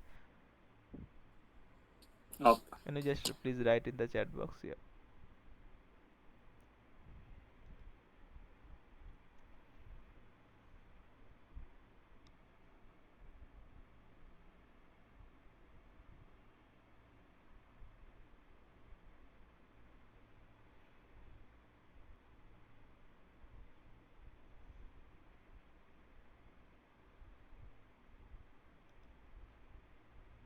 So in between, let us try to see that which of the following statements are true for CSIRS signal. Is the first one correct? Number of CSIRS ports and physical antennas are always same.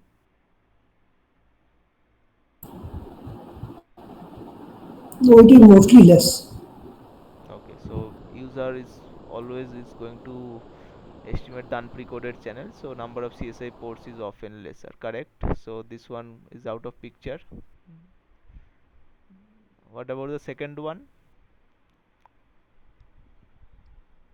Second one is true. Second one is true. You can This transmit is in uplink both via this control channel, and of course when you have uplink data to transmit, there is no separate PUCCH. It is control information is also multiplexed with the uplink data. Fine. Okay, sorry. Should not put a cross here. It's the correct one. What about the third one? This is also wrong. This this will be is used for PDSCH PDSCH. or PDSCH. So this one also goes wrong. How about the fourth one?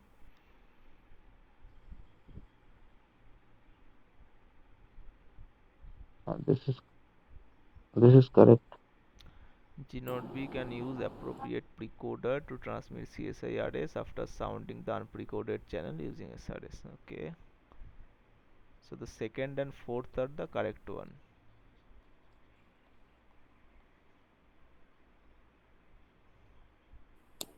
Sir, Yes, sir. you have written. Okay, just a minute, let me check. No, no. Before. Okay, you are saying okay, okay, okay. This I actually first I thought confused. You are asking something else. Okay, yeah, of course. Like if you talk about 32 port CSIRS, actually 32 ports is the maximum limitation you can sound. And user face difficulty, in the sense it's not user facing difficulty. It's actually the your transmission overhead. Like for example, when you talk about the reference signal, you are transmitting the pilots and all that, right? And this is all being done so that you have the good estimate of channel and that you can use to demodulate your actual information. So this reference signal doesn't contribute to your data rate in any manner. So the issue is when you do 32 port CSIRS, the pilot overhead is going to be quite big. So in the way it is going to hamper your what is that data transmission rate. In simple language, you can only transmit less data because your 32 port CSIRS is going to occupy a lot of resources. So it's like you are transmitting a lot of pilots and few data, and it's actually the data that really matters. The pilots and all that, they don't carry any useful information apart from the I mean they carry useful information, but those are required for uh, uh, to facilitate efficient data transmission, but in terms of data and all that, they don't carry any information. So when you use 32 port CSIRS, basically your pilot overhead is huge, so your data transmission that we see in terms of Mbps, that is going to be less, but it is not going to face any like uh, computationally kind of difficult thing like that. It is not like that. It's just the overhead is huge. And you can also say computation wise also,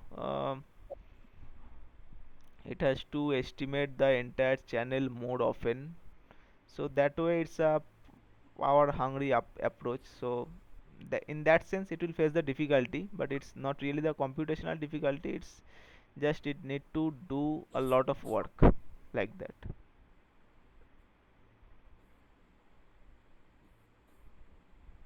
Okay, one more on the chat. Okay,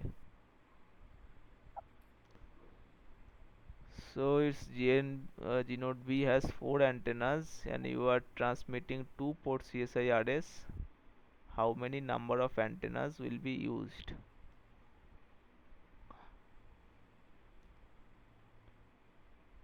You are transmitting 2 port CSIRS.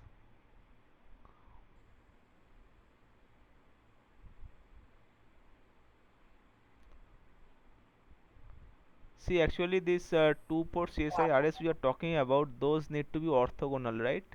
And they are transmitted from all 4 antennas, but in the way that you can have certain sequences where the elements might be 0. So in that way, when you set basically the element to 0, you are transmitting nothing from that corresponding antenna elements. But otherwise, you will transmit from all 4.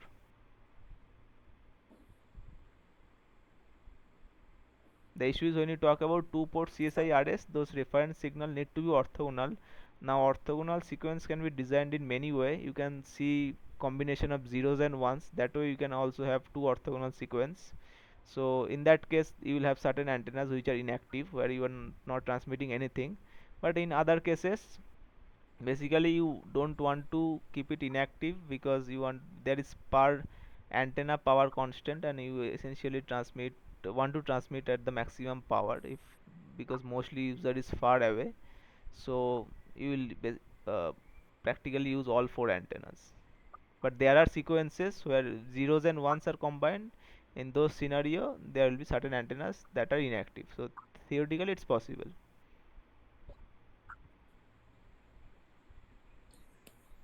Okay. Okay, so this is a pretty silly question for you because user is having 2 antennas and G node B having 8 antennas. Then what is the maximum number of layers that can be transmitted over the channel? Is 2. 2. It is Correct. 2. We can transmit only two streams in parallel. And what about the statements being false here? Is the first one false, that G0B cannot use SRS to estimate the unprecoded channel?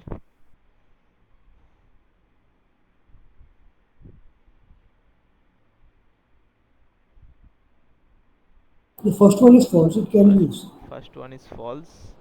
What about the second one? G0B uses the DMRS signal to find the precoder matrix. False. This is false. This is also false. What about the third one? In a MIMO system, user demodulates the data from the precoded channel. Correct. It is correct. So, This is correct. So, and what about the fourth one? This is also correct. fourth one is also false. This is also false. And why is so? The It fourth one can be should be less. correct, na? It can be less. It So cannot be more than. it's less than, right? Yeah, it So should be always less. It cannot be more, right? so let's the rank of matrix can never be less than minimum of that. If my NR is 4 and NT is 8, then minimum will be 4. But we can transmit at one layer also, right? That should not hamper. No, it's not like we are talking about transmission of layer. It's like about the channel matrix, right? So can the rank The rank is also layer, right?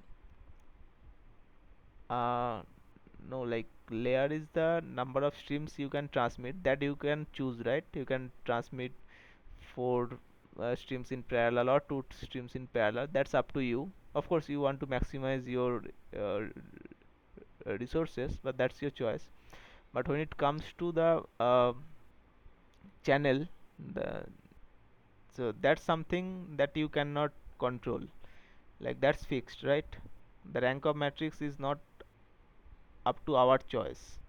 That we can decide that Right. okay, it can be 2, it can be 1, it can be 4. The number of layers that we want to transmit, that is up to us, but the rank of the matrix is something fixed. So that's what I was asking, that is that false or true?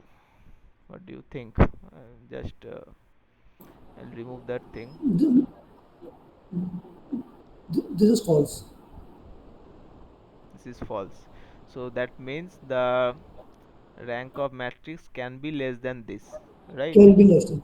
And in which scenario we might see that thing?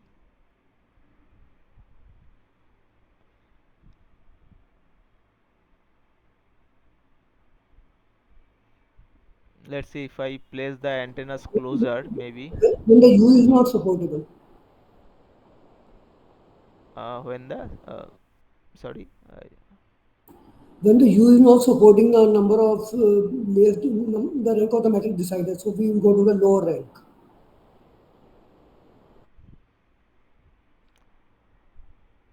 okay. You are basically saying that when the SNR is low, then we like, let's say hypothetical scenario, we are transmitting four streams in parallel, but user is moved to some other location where the SNR is low, or the channel matrix also changes. So in that way you'll mm, the rank changes. So in that way you're saying we are transmitting maybe one stream, right? Something of that sort. Yes. But my our argument is, if we are talking about still the rank of the matrix, right? I mean channel matrix. Um, it's not really, we are not concerned about the streams that we can transmit. That we can always schedule. There is a maximum limit, but below that we can always achieve. But the rank is something fixed, considering the number of uh, like considering the user's position and the number of antennas at both transmitter and receiver end. I'm just trying to think, can there be a scenario when the channel rank goes below that? When it is so.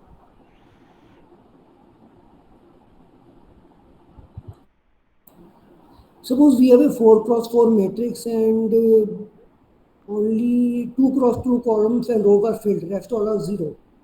So in that case, the actual rank is less than the minimum of NR, NT. Yes, so that is based on my like channel observation, based on where my location is, right? Like at what? Yes. Okay, okay, true. Yeah, this argument seems correct to me because yes, true. So this fourth one is also false.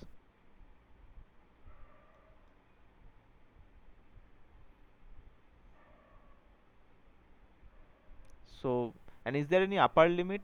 Like, let's say I'm observing best of the best condition.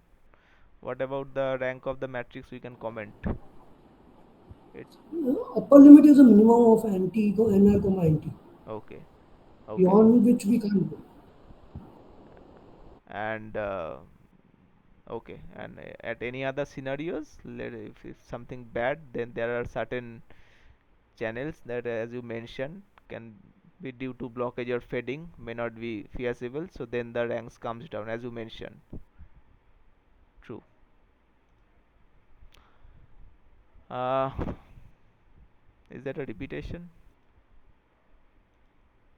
Okay, no, not that. Okay. So we have a 5G NR system where both base station and user are equipped with three antennas, and in the channel matrix we do SVD. It turns out the matrix lambda, the diagonal matrix here of this uh, following form. Then can we comment on the number of streams that can be transmitted on parallel from the shape or the form of this lambda matrix? It will be 2. So you can transmit two layers in parallel here.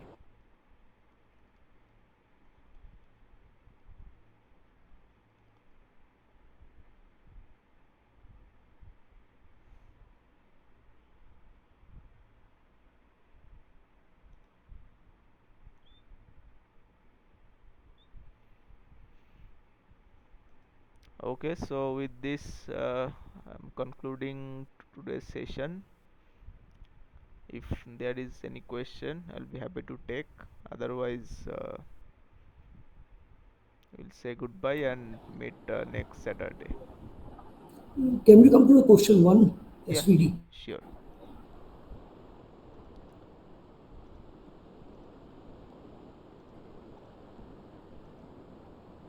Yes.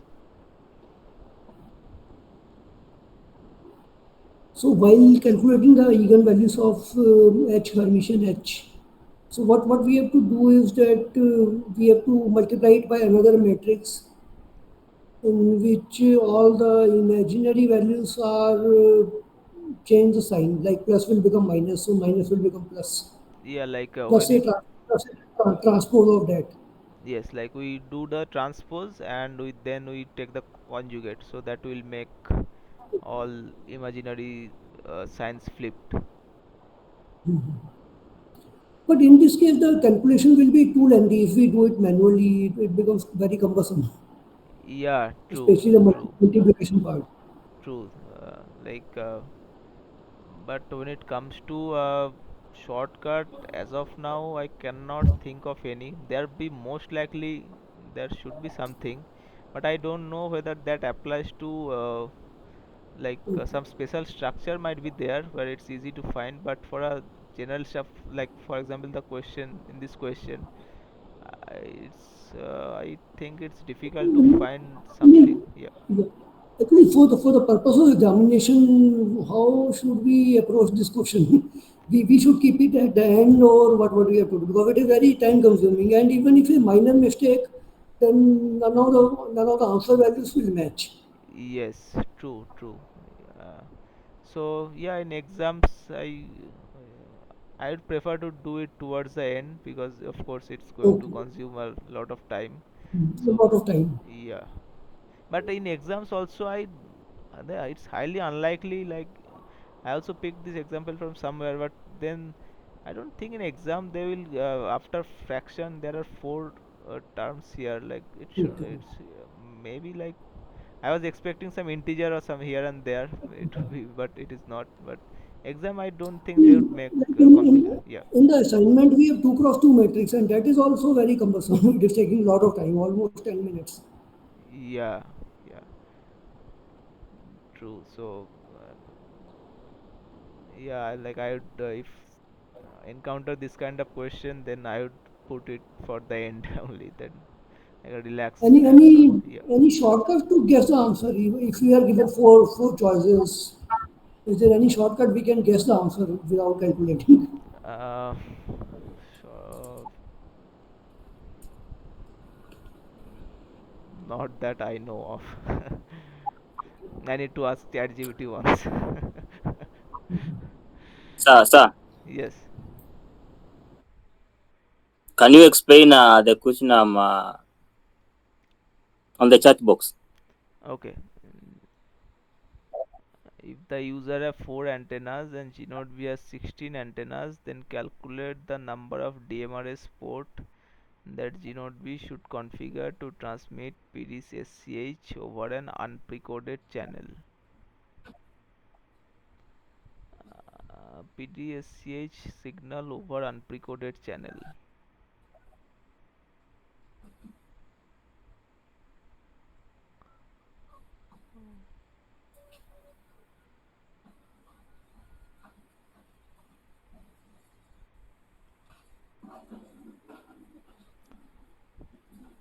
Um, transmit a PDS-SCH signal.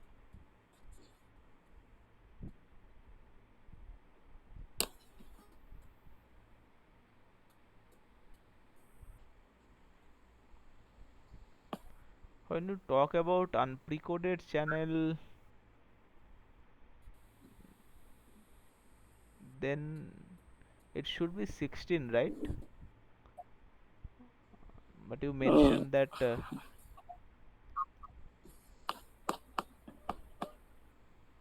Uh, they have given a hint.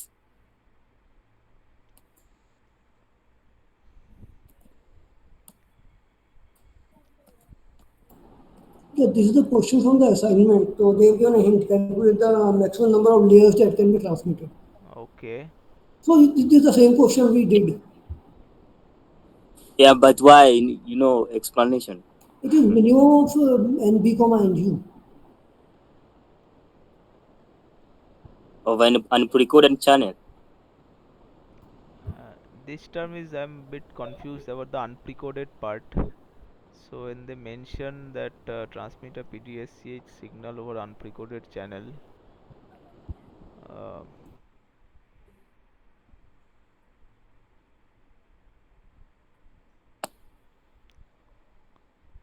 that unprecoded part is confusing me a bit. Yeah, I think because of the word unprecoded, it will be 4. So sorry, for the precoded, it will be opposite. Yes. Calculate number of DMRS ports.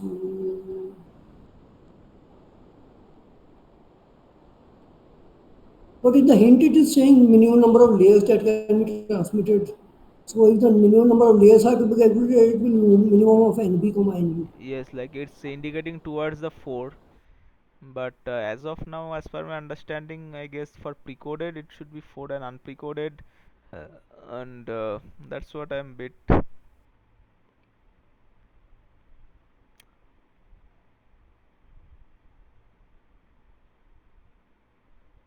Okay, I'll do one thing. I'll look for the answer, and how about I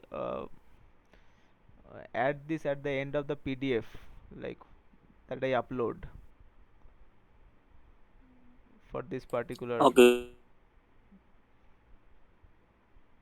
So I'll just copy your. Just a minute. I'll. it will be fine.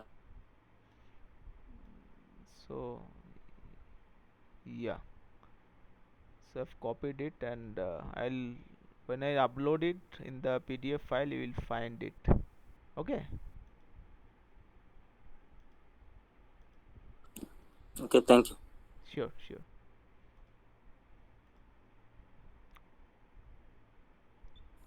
Did you inquire about MATLAB? Yeah, I asked about them. Like they told that last year also they did float some MATLAB assignment, but those are for practice only. Those will not be graded, but there won't be any separate MATLAB session for that. Oh, why can't you upload those assignments for MATLAB? They will be helpful. Yeah, like they will upload. Like it's not in my hand actually. The course TAs will upload. Most likely last time they uploaded by week 8 or week 9. So I think coming week they will upload the MATLAB assignment. Okay, okay. Okay.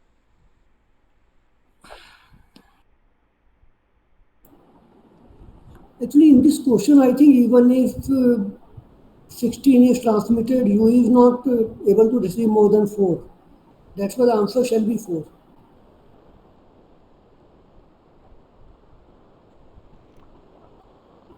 Okay. That's also an argument. But we actually often configure the ports with number of antennas which okay, I need to see that. I'll see and I'll inform you about that. Okay. Okay. I'll add to that PDF. Okay. Thank you everyone for attending this session. If you have any more questions, it's a good time to ask.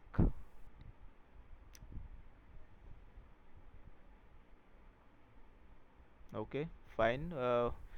We'll meet again on next Saturday. So goodbye. Okay, thanks. Thank you. Thank you.